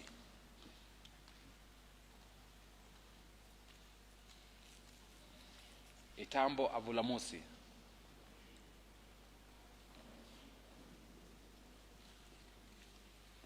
The middle.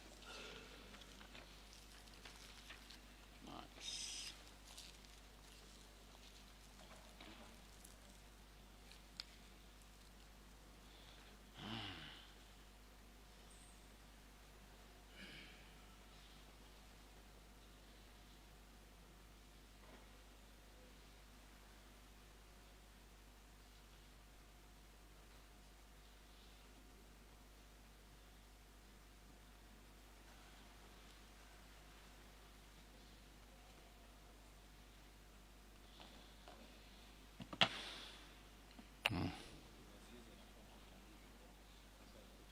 Mpatia. Oh, let's then get Nixon Wekesa. Uko mwisho. Tungefuata tu ile side.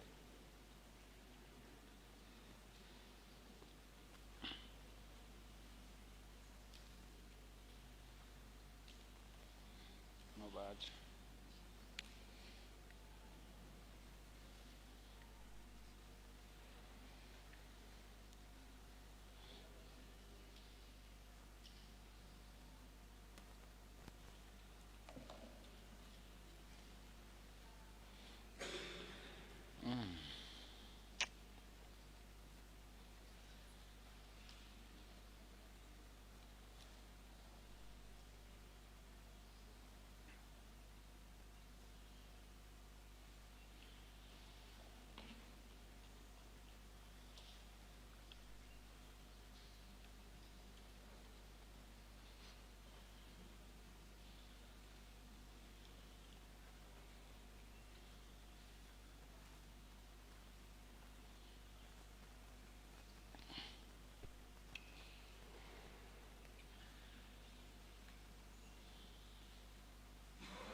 bado imekwama.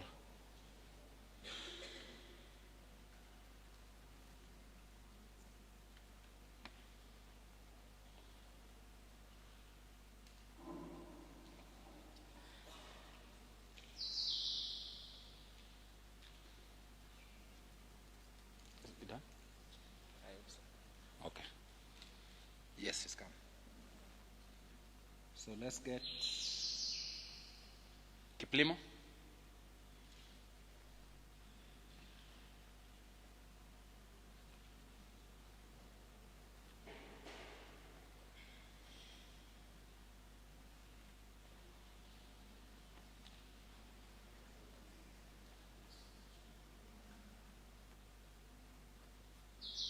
Wilson, nitakupigia. Asante. Nitakupigia.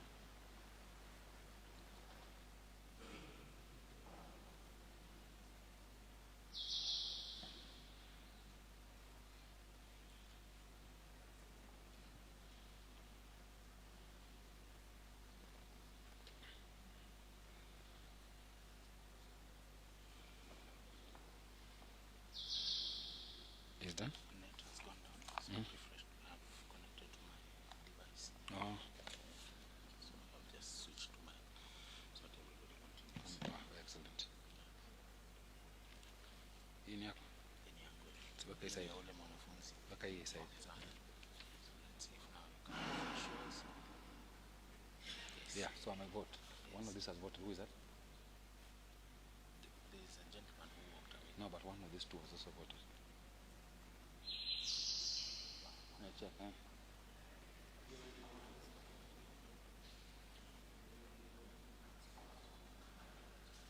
Hmm?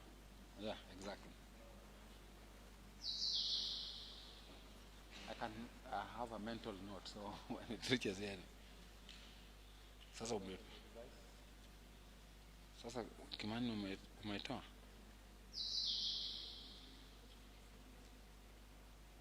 Team,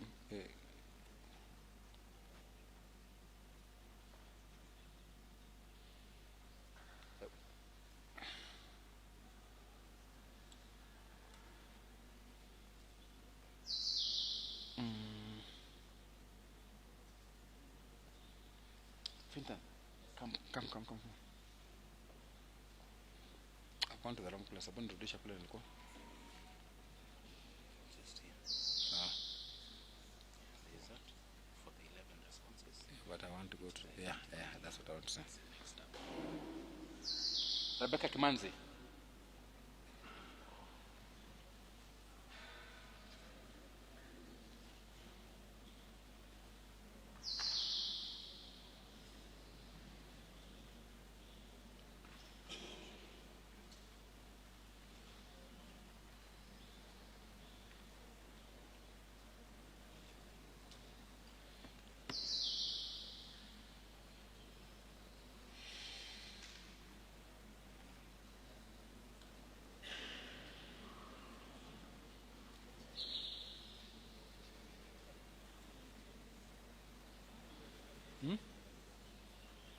Yeah, but they're at? Oh, yes. Please refresh that. Okay. Yeah, they are 11, true. They're refreshing. Just give us 1 second. Mine is showing 11, so correct. Naona mko macho. Well done. That's why they are observers. Mm, They are good. very observant.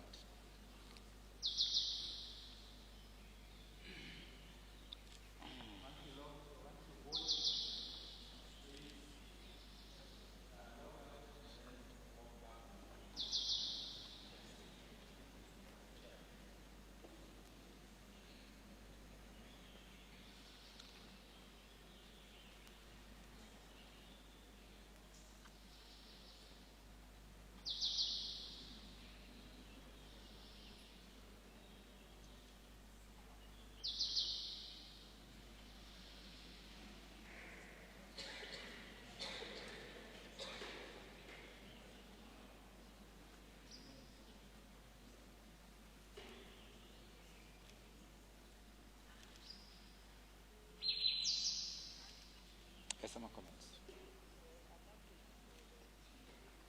Okay, that's okay. Oh, you're watching.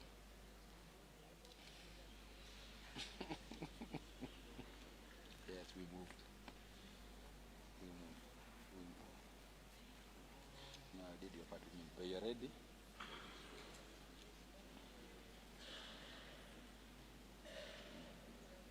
Sawa. Thanks.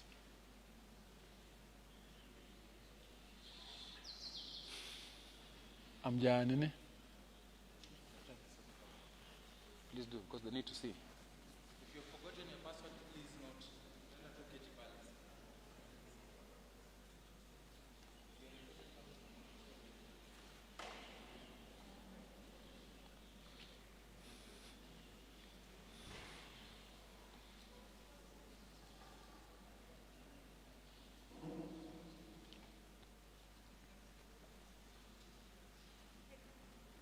If you don't remember your password, please don't sit too much. One of them has voted.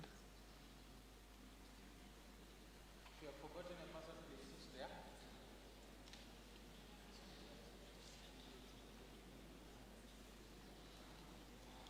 Oh, this one was voted? Okay.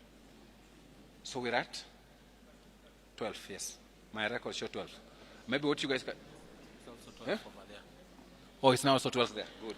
Yeah, so we have two So who we have have- forgotten, so three are... 3 have not voted. Huh? No. Those ones will be handled at We'll a deal with them at separate... the end. Let's just... Engineering, let's go to Bosire. And then let's go to Gitura. And then let's go to Clinton, the three of you. If you don't remember your password, you go to that far table. If you don't know your password, please go to that side.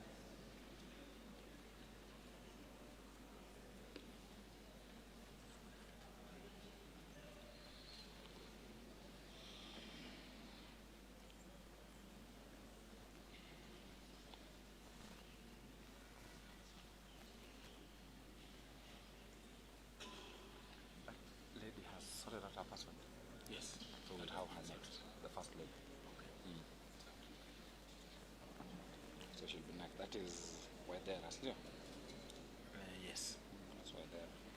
The two who have not been able to do or who are not, I don't know, but I want to deal with them first. It should be Bosire and you. Most Oh, of no, them it's want this to one. Needs Somewhere to- here. So let's deal with them. Joram is handling the password resets for me. Okay.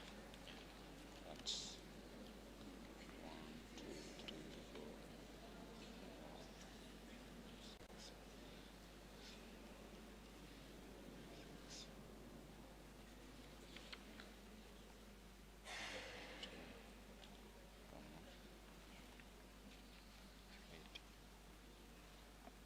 That's correct.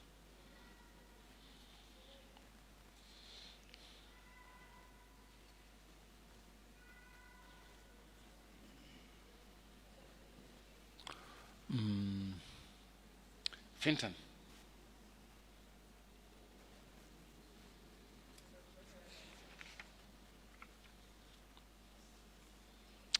Sijui kwa nini sioni tukumaliza on time. I'll just add it from here because these ones they can't see the screen. Yeah, I had an extra 15 minutes. Yeah. Mpaka 12:30 for the time being.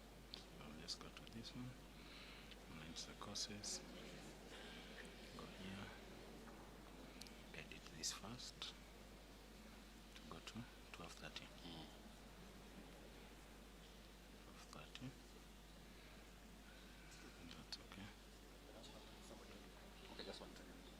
Get the lady, this first lady. Let. And then for the voting, I also come here and edit this voting so that the availability also changes to here. 12:30. And return. So that now. Have you voted? Okay. Have those ones been sorted out?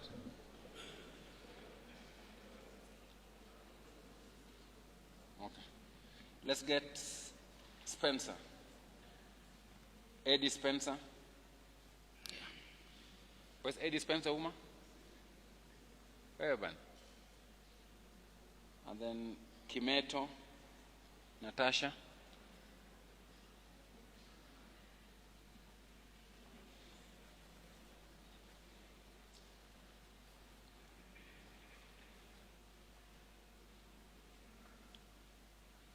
So you have 4 members there. Because we brought one here. Still have 20 to go. Wow. Wengi, yeah. They're taking too long.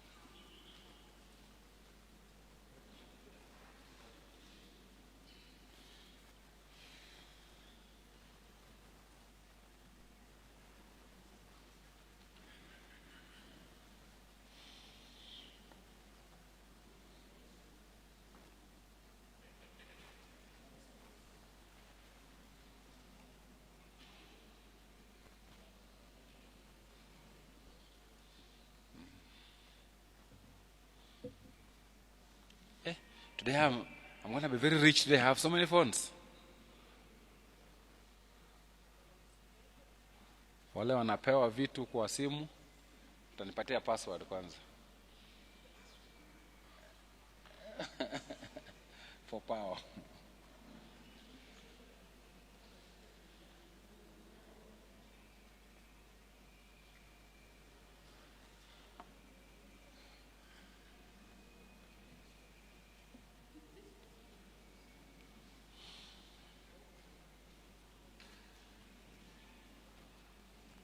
These guys were delaying us. We used the blast because unaona hata ile msichana ameshindwa kumaliza. It take too much time.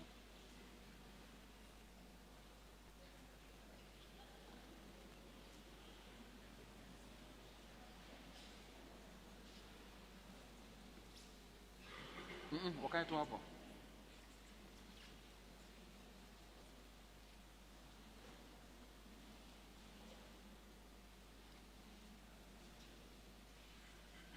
You done? Okay. Finton, is there any there who is ready? Yeah, bring that. Yeah.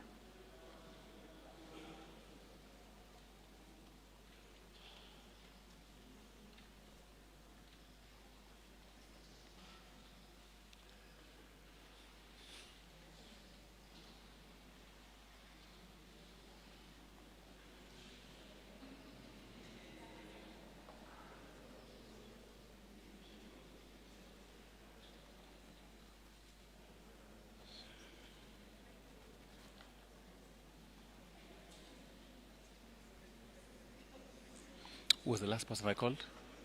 Who was the last person I called? The lady Kimeto something.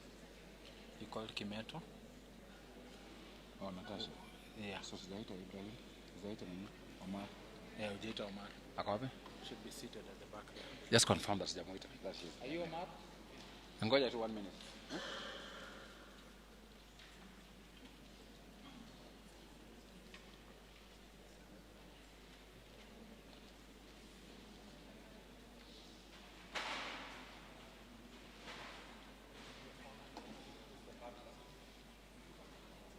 She's done?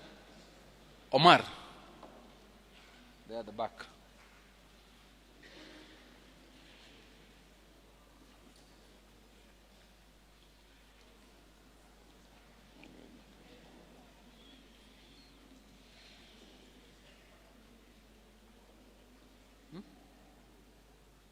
Kwanza endo kae tu huko. Yeah?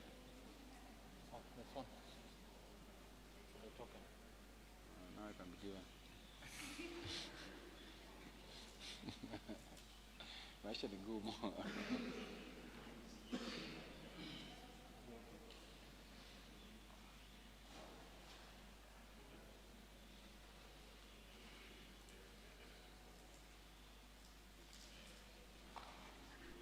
You done? Get one of those people there. Is there any who's ready? No. If there isn't, it's fine. Let's get Zakaria.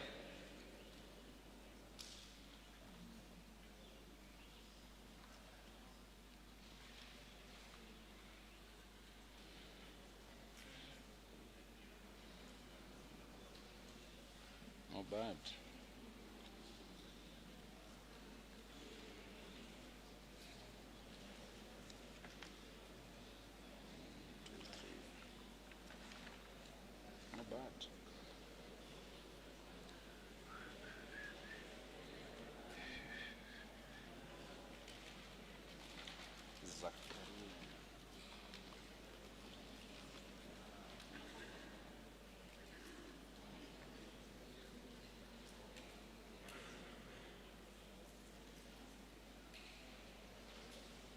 Moja amevote.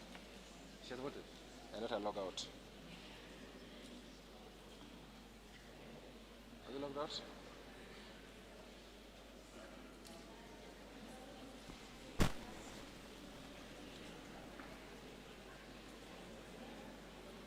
Let's get Hussein. Hussein Abdallah Lata.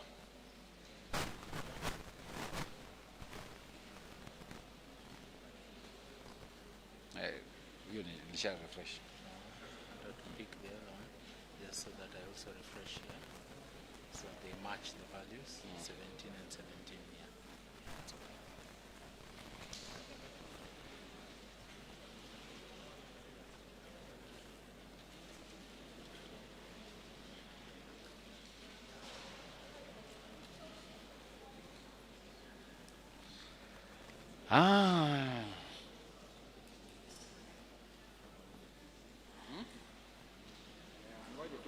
No, just wait.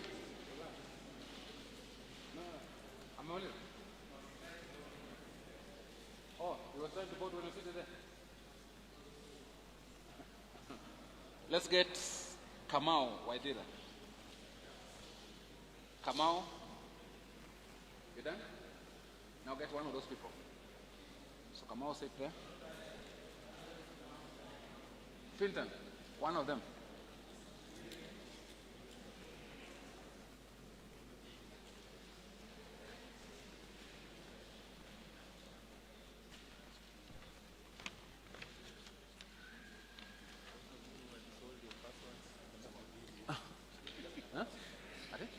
Call one. Let's get Marion Mwendwa. Marion, 20. No.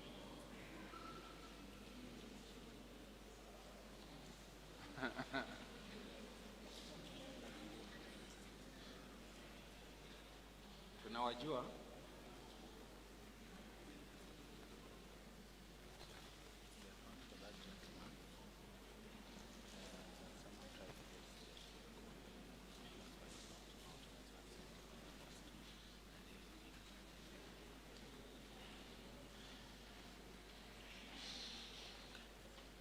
But we're now not doing badly. Now we are okay.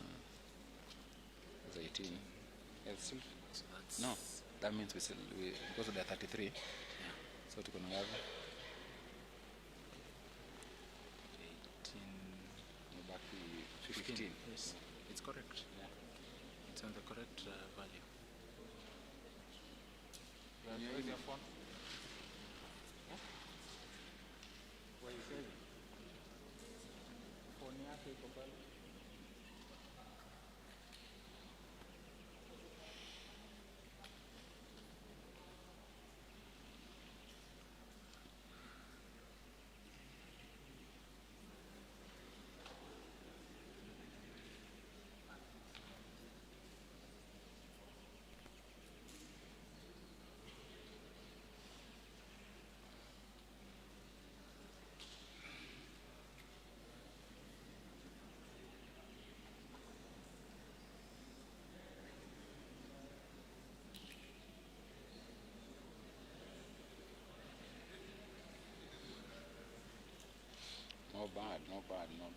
Not bad.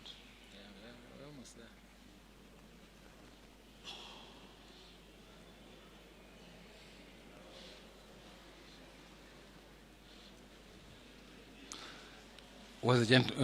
Where's the gentleman who wanted to go for a call? He's the one who wanted to go for a call. There's one need to go to the washroom. Makao mpeleke.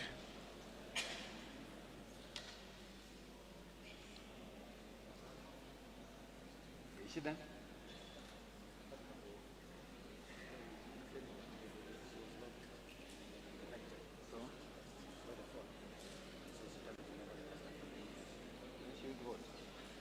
No, first aende huko. You're done? No, I'm saying who is... Yeah, yes. Let's get... Is any of those guys ready? Yeah, kuja hapa. And then together with Simon Peter Nyongesa. Hapo katikati.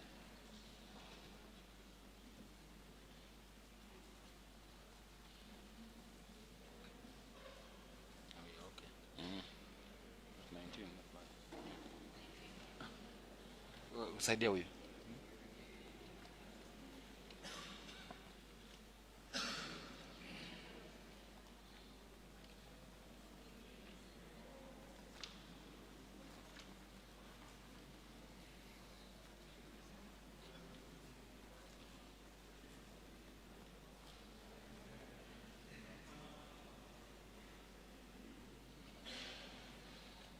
Who has voted?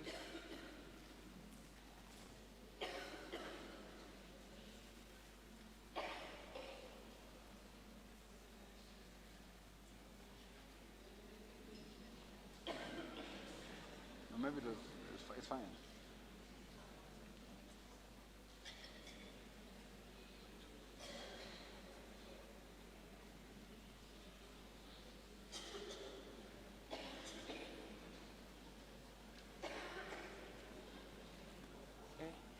Watu wagonjwa wako wengi hapa.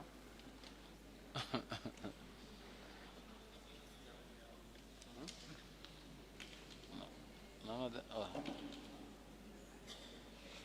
it's gone off now.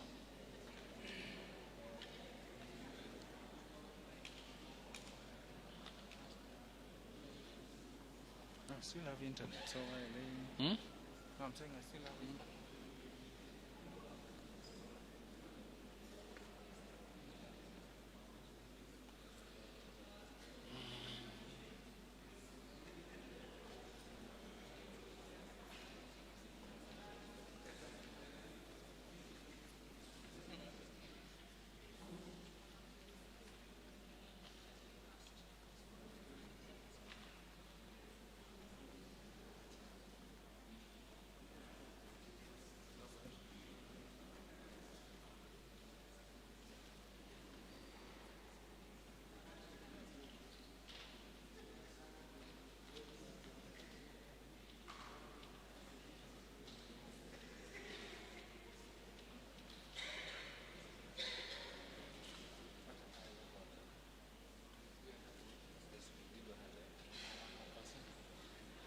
Let's get Amos Mwachofi.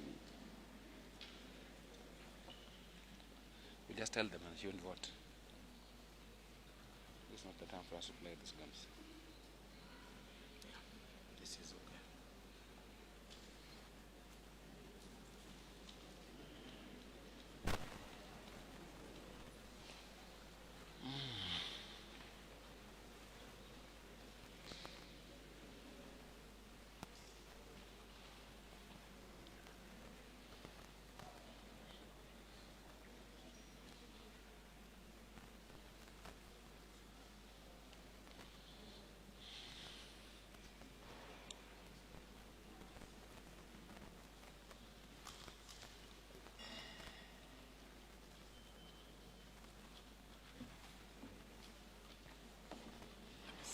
Yeah, sasa.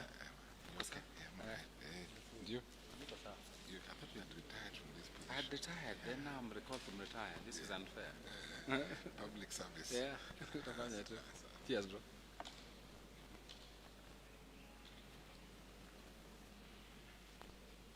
We're just having 2 more faculties.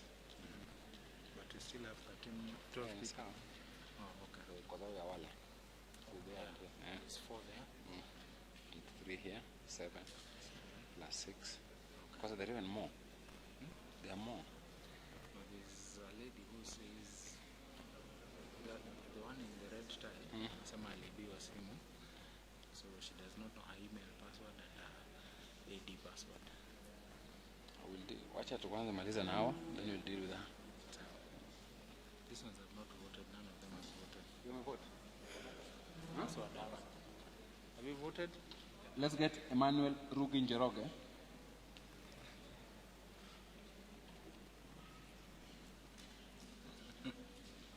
Where's Emmanuel?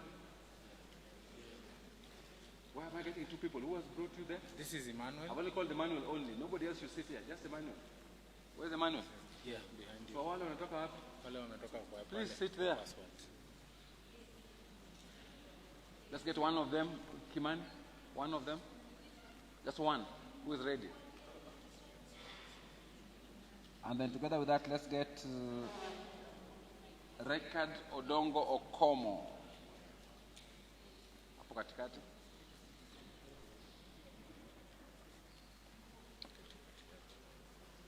I'm trying to balance because wale wa passwords wanachelewesha, so you get one of them each. Tusikwame.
Why are you just giving one person all the seats?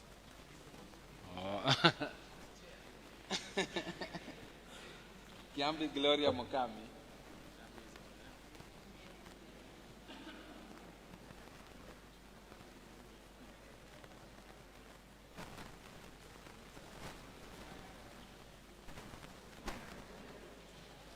Not bad.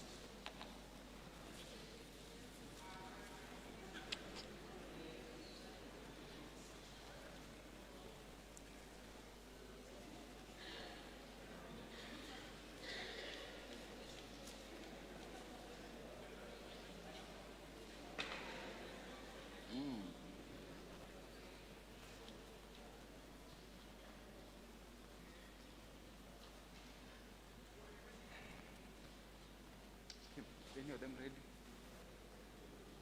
So we'll bring one.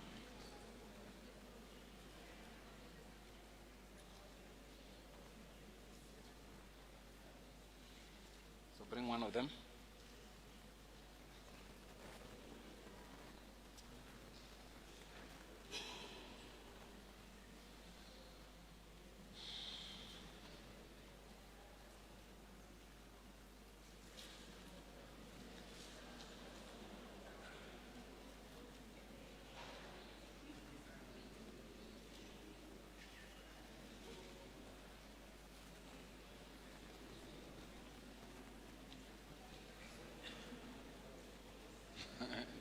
Nini?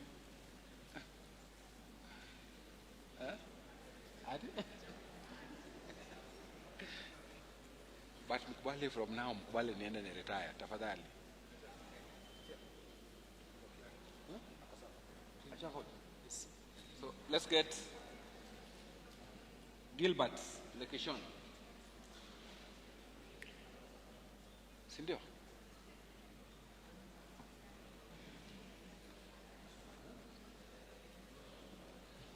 Thanks.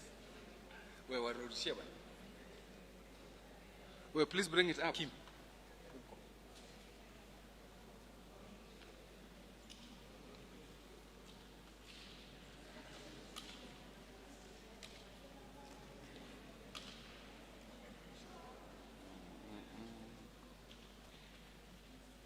It's being dealt with. Unafikiri tunamaliza in time kweli? I'm worried. Niko na 20 minutes for 9. Let me add another 15. 15, yes. Because it will help us. Yeah. Because we are going to have to deal with that person with our Nani. Yes. We'll have to discuss it. So, I've asked Macau to talk to her because anasema ni kuibiwa aliibiwa. So I have to try and get some particulars before we deal with it. So let me just add the 15 here, just so that. Macau, Macau.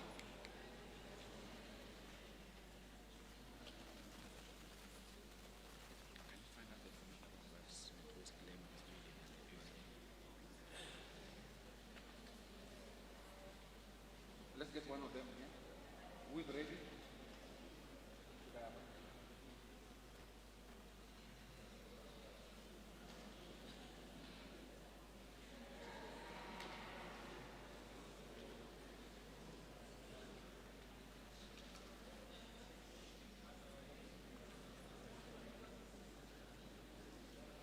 So we are okay there.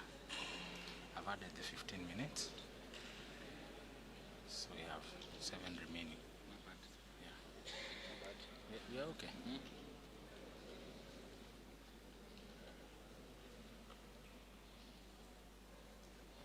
Sasa zile zimebaki hazitawasaidia. Zile zimebaki hazitawasaidia. Kuna 26.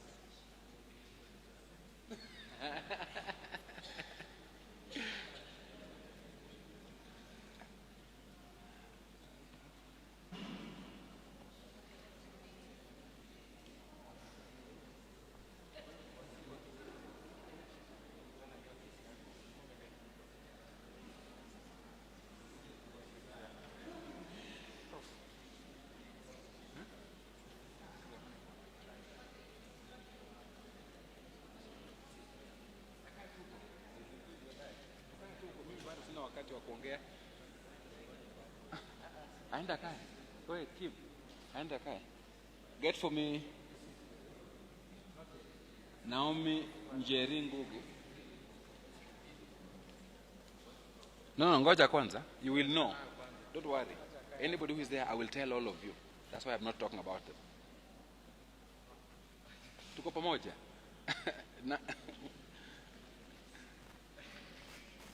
Naomi amekuja? Where's Naomi? Come.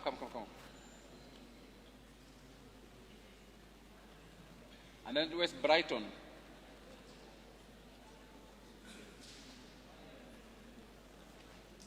Atwete hapo katikati.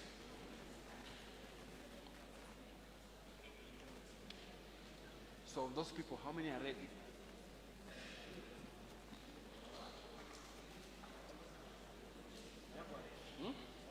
Okay, that's fine.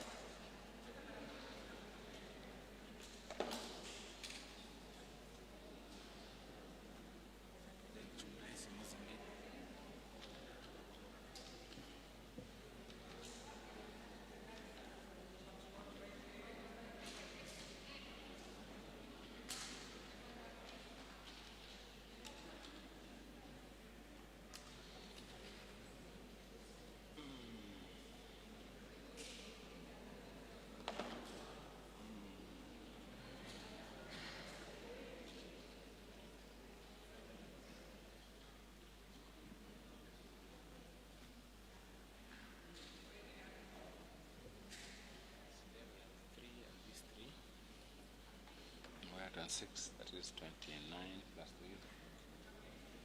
So none of vote. Oh, but kuna moja kuna makao. Yeah, so there are these 3, there are those 3, and the one with the Makao, so we are good.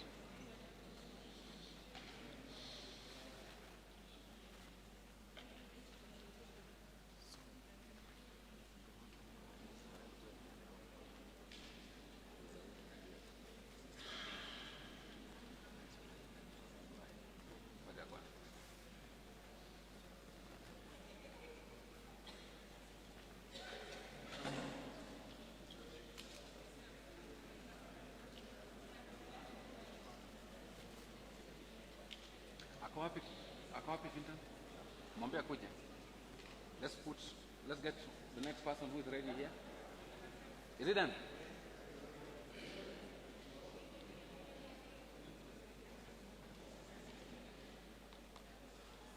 One other person has voted. Nani amevota hapa kwa nyinyi wawili? One of the two has voted. I think so. No, there were 26. Now we are at 28. Okay. I get for me that guy. Yeah, it's this guy.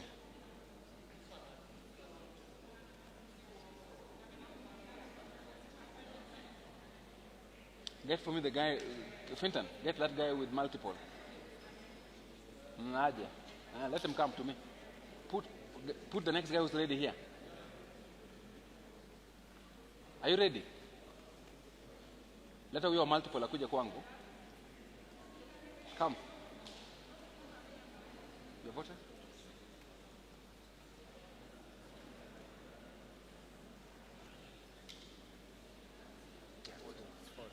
Come. What's the issue? The issue is when I log in, it doesn't even ask for the code. It gets in, it's red.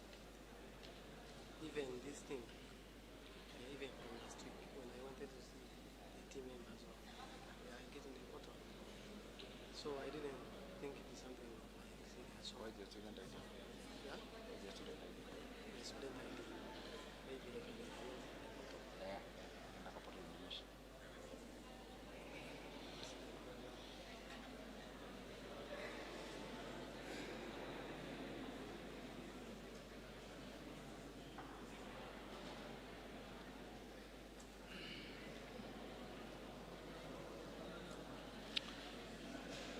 So agents, please come.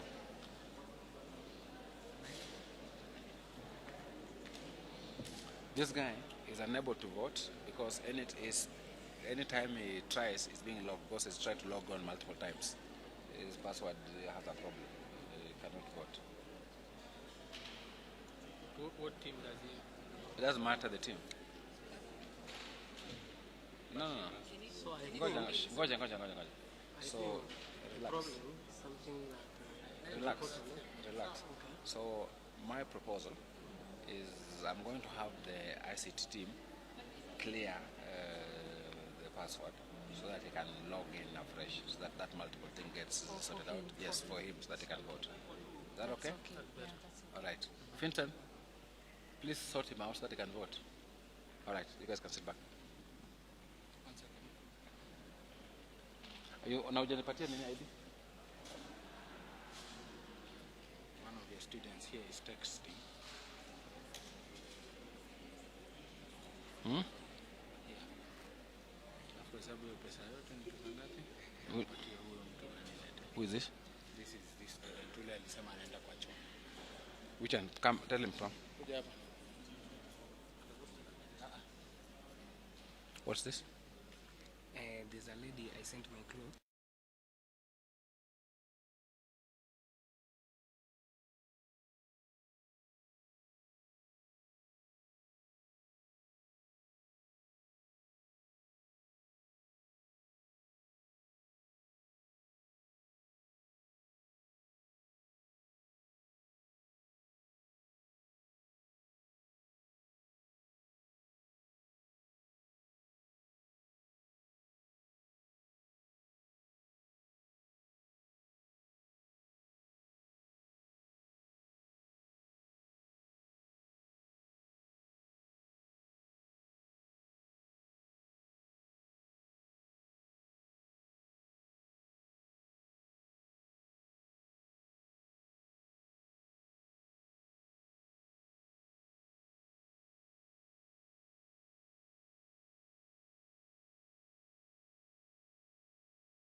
So guys, we can clap for ourselves. We've all voted.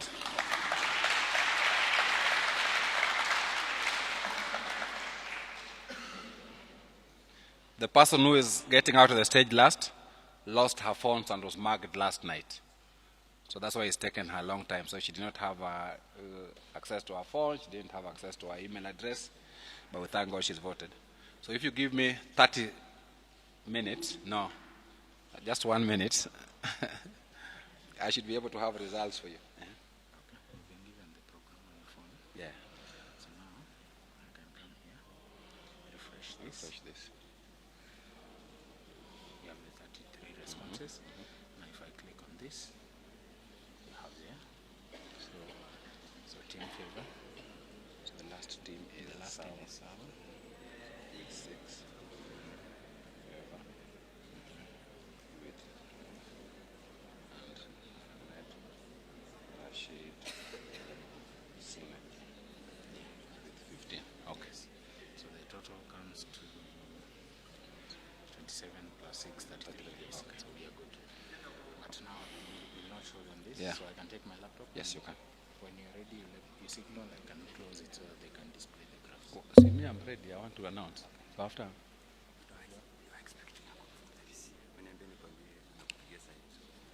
See, I'm going to announce results. Oh, let me talk to you. Hello, visit.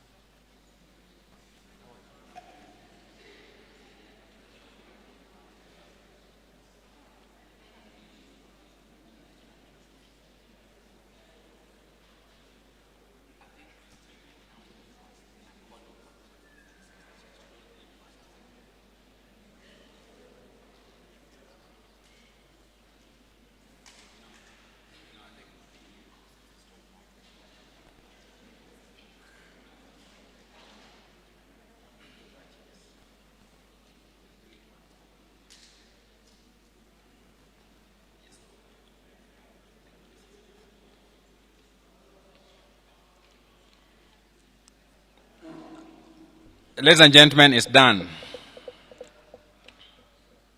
And first, let me thank all of you for your patience. Let me thank all of you for your collaboration. We had 33 electors from the 11 electoral colleges. As you saw, we had challenges with just 2 of them. We've discussed with the agents. We were able to sort out what the problem was, so eventually everybody voted. Out of 33, coming in at number 3 with 6 votes. Let's clap for them.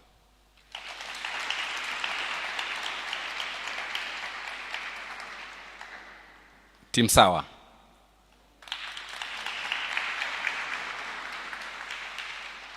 Coming in at number 2 with 12 votes. Team Favor.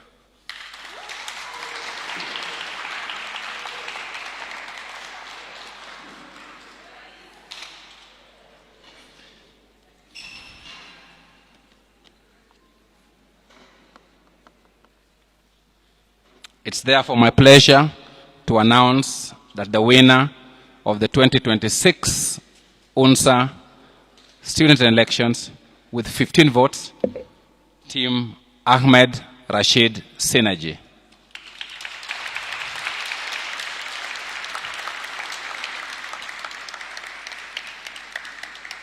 We will be giving the certificate to the winner at Taifa Hall. If they want to, I would like to give the first opportunity to the president of Team Sawa, in case he wants to say one thing. The chance is yours, Team Sawa.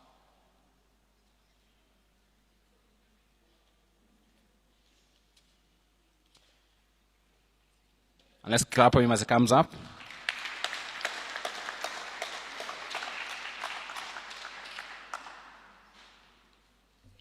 Thank you. With great disappointment, I let you know that the University of Nairobi has missed a student leader who will have represented the student meaningfully. Congratulations to Ahmed Rashid, and thank you so much for participating in this process.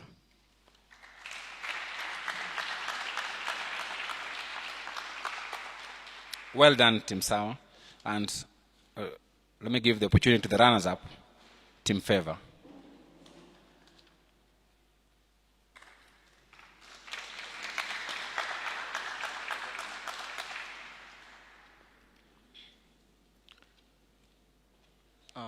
The Chair of the Commission, members of the Commission, and to my team and the incoming leaders. Good afternoon. Good afternoon. Once again, I'm Crispin Odhiambo, the chairperson, Team Favor, and the electoral process, I know, is a journey. It ends in either a win or a loss. And ours was a nice fight, but it ends here. But that is not the end of everything. That is not the end of what we decided for 1 or 2 or 3 students that we wanted to help.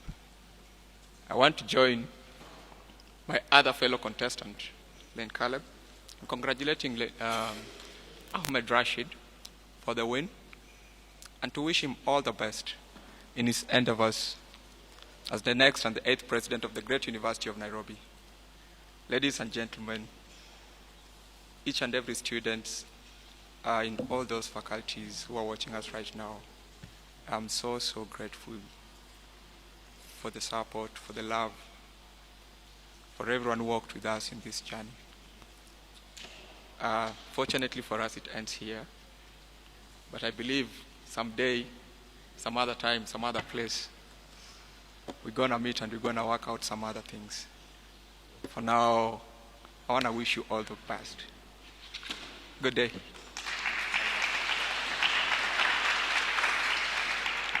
Please let's now put up our hands and listen to the acceptance speech from the president of Team Ahmed Rashid Synergy. Ahmed. Well done.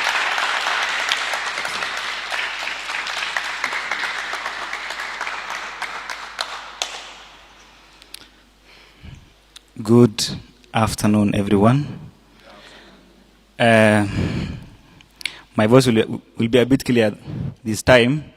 I think when I was making the presentation of my manifesto, my voice was a bit shaky. It is because of the investment in time, investment in resources that was actually making me anxious. I want to take this opportunity to also congratulate the Independent Electoral Commission for conducting credible, verifiable elections. During this time, we had immense challenges. The elections were stopped as a result of a court order that was secured by one David Mwangi. But the commission tried their best for these elections to happen. There has been misconceptions that the Independent Electoral Commission does not want elections. I want to commit and confirm before you that that was not true information. Therefore, I want to take this opportunity to thank all the teams that have been elected from the 11 faculties of this great university. I want to thank sincerely those who believed in my vision, those who believed in Team Ahmed Rashid Synergy. As I could see, the race was actually so tight. That shows of our marching efforts towards securing this seat. I also want to thank those who did not vote for me. Maybe equally you have seen a vision in my competitors.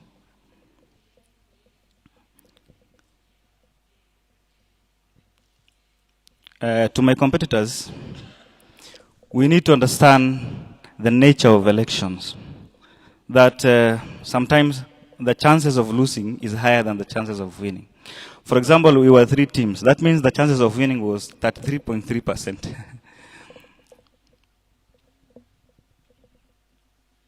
But all is not lost. The other day when I was debating, I made a very important point of the students of the University of Nairobi being connected to the job market. I want to explain what I meant by that point. That the University of Nairobi has got a very rich alumni. Even the current president of the Republic of Kenya was an alumni of this great university. We need to seek our solutions beyond the university. This association is a section of the university. Now, I, as the chairperson of Team Ahmed Rashid Synergy, I want to commit before you that I'm going to provide solutions for your problems, either within the university or outside the university, particularly on the needy students. I went to Kikuyu campus some times back, and there was a data in the office of the dean whereby we have about 100 extremely needy students who could not even afford a one-day meal, who could not afford 3 times meal. Then it is obvious that if a student cannot afford meal, he or she cannot afford fees as well.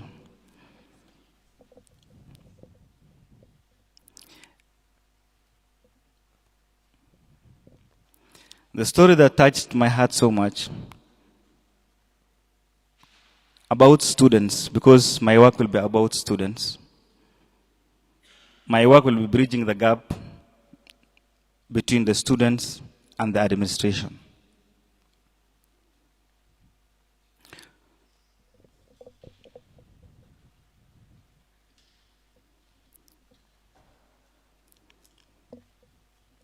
The other commitment that I want to make before you today is that I am going to be a present leader. The other time, I addressed the issue of chronic absenteeism of the student leaders of the University of Nairobi. You will hear them during the swearing in last. Then after that, they completely vanish. Then who will bridge the gap between the students and the administration? No one. My last point is that we should also strive for diplomatic negotiations between students and the administration at all times. Inasmuch as the right to protest is a constitutional right under Article 37, it is not must at all times.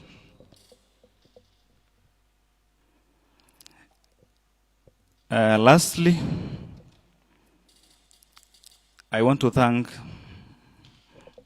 the chair of the Independent Electoral Commission, Professor Collins Odote. He's a very tolerant professor. At times during the elections, we will even call him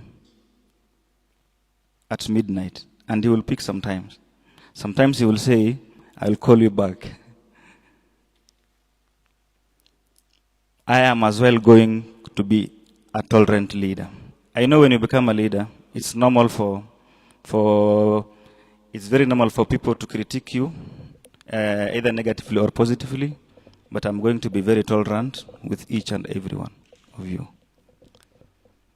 The other problem that I am going to address is the problem of working in silos. I know the delegates. It is very difficult to understand the mind of a delegate. Actually, I was expecting about 30 votes. I have half of that. Then that means I was actually counting on votes that I did not have. But that is not going to set any basis for our post-election arrangement. I am going to work with each and every governor from every faculty so that I know the problems faced by comrades from the Faculty of Agriculture all the way to the Faculty of Law.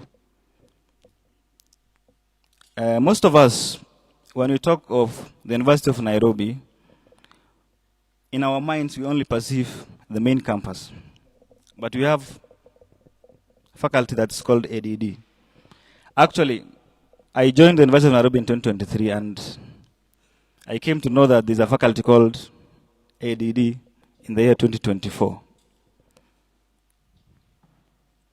I'm going to bring a collaborative work arrangement between the council team and the faculty team to ensure that I know the problems faced by students across the faculties, all the way from Mombasa, Kisumu, and the 11 faculties in Nairobi.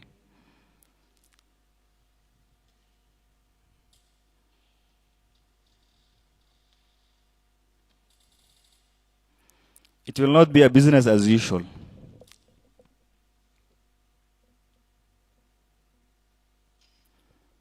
I'm looking forward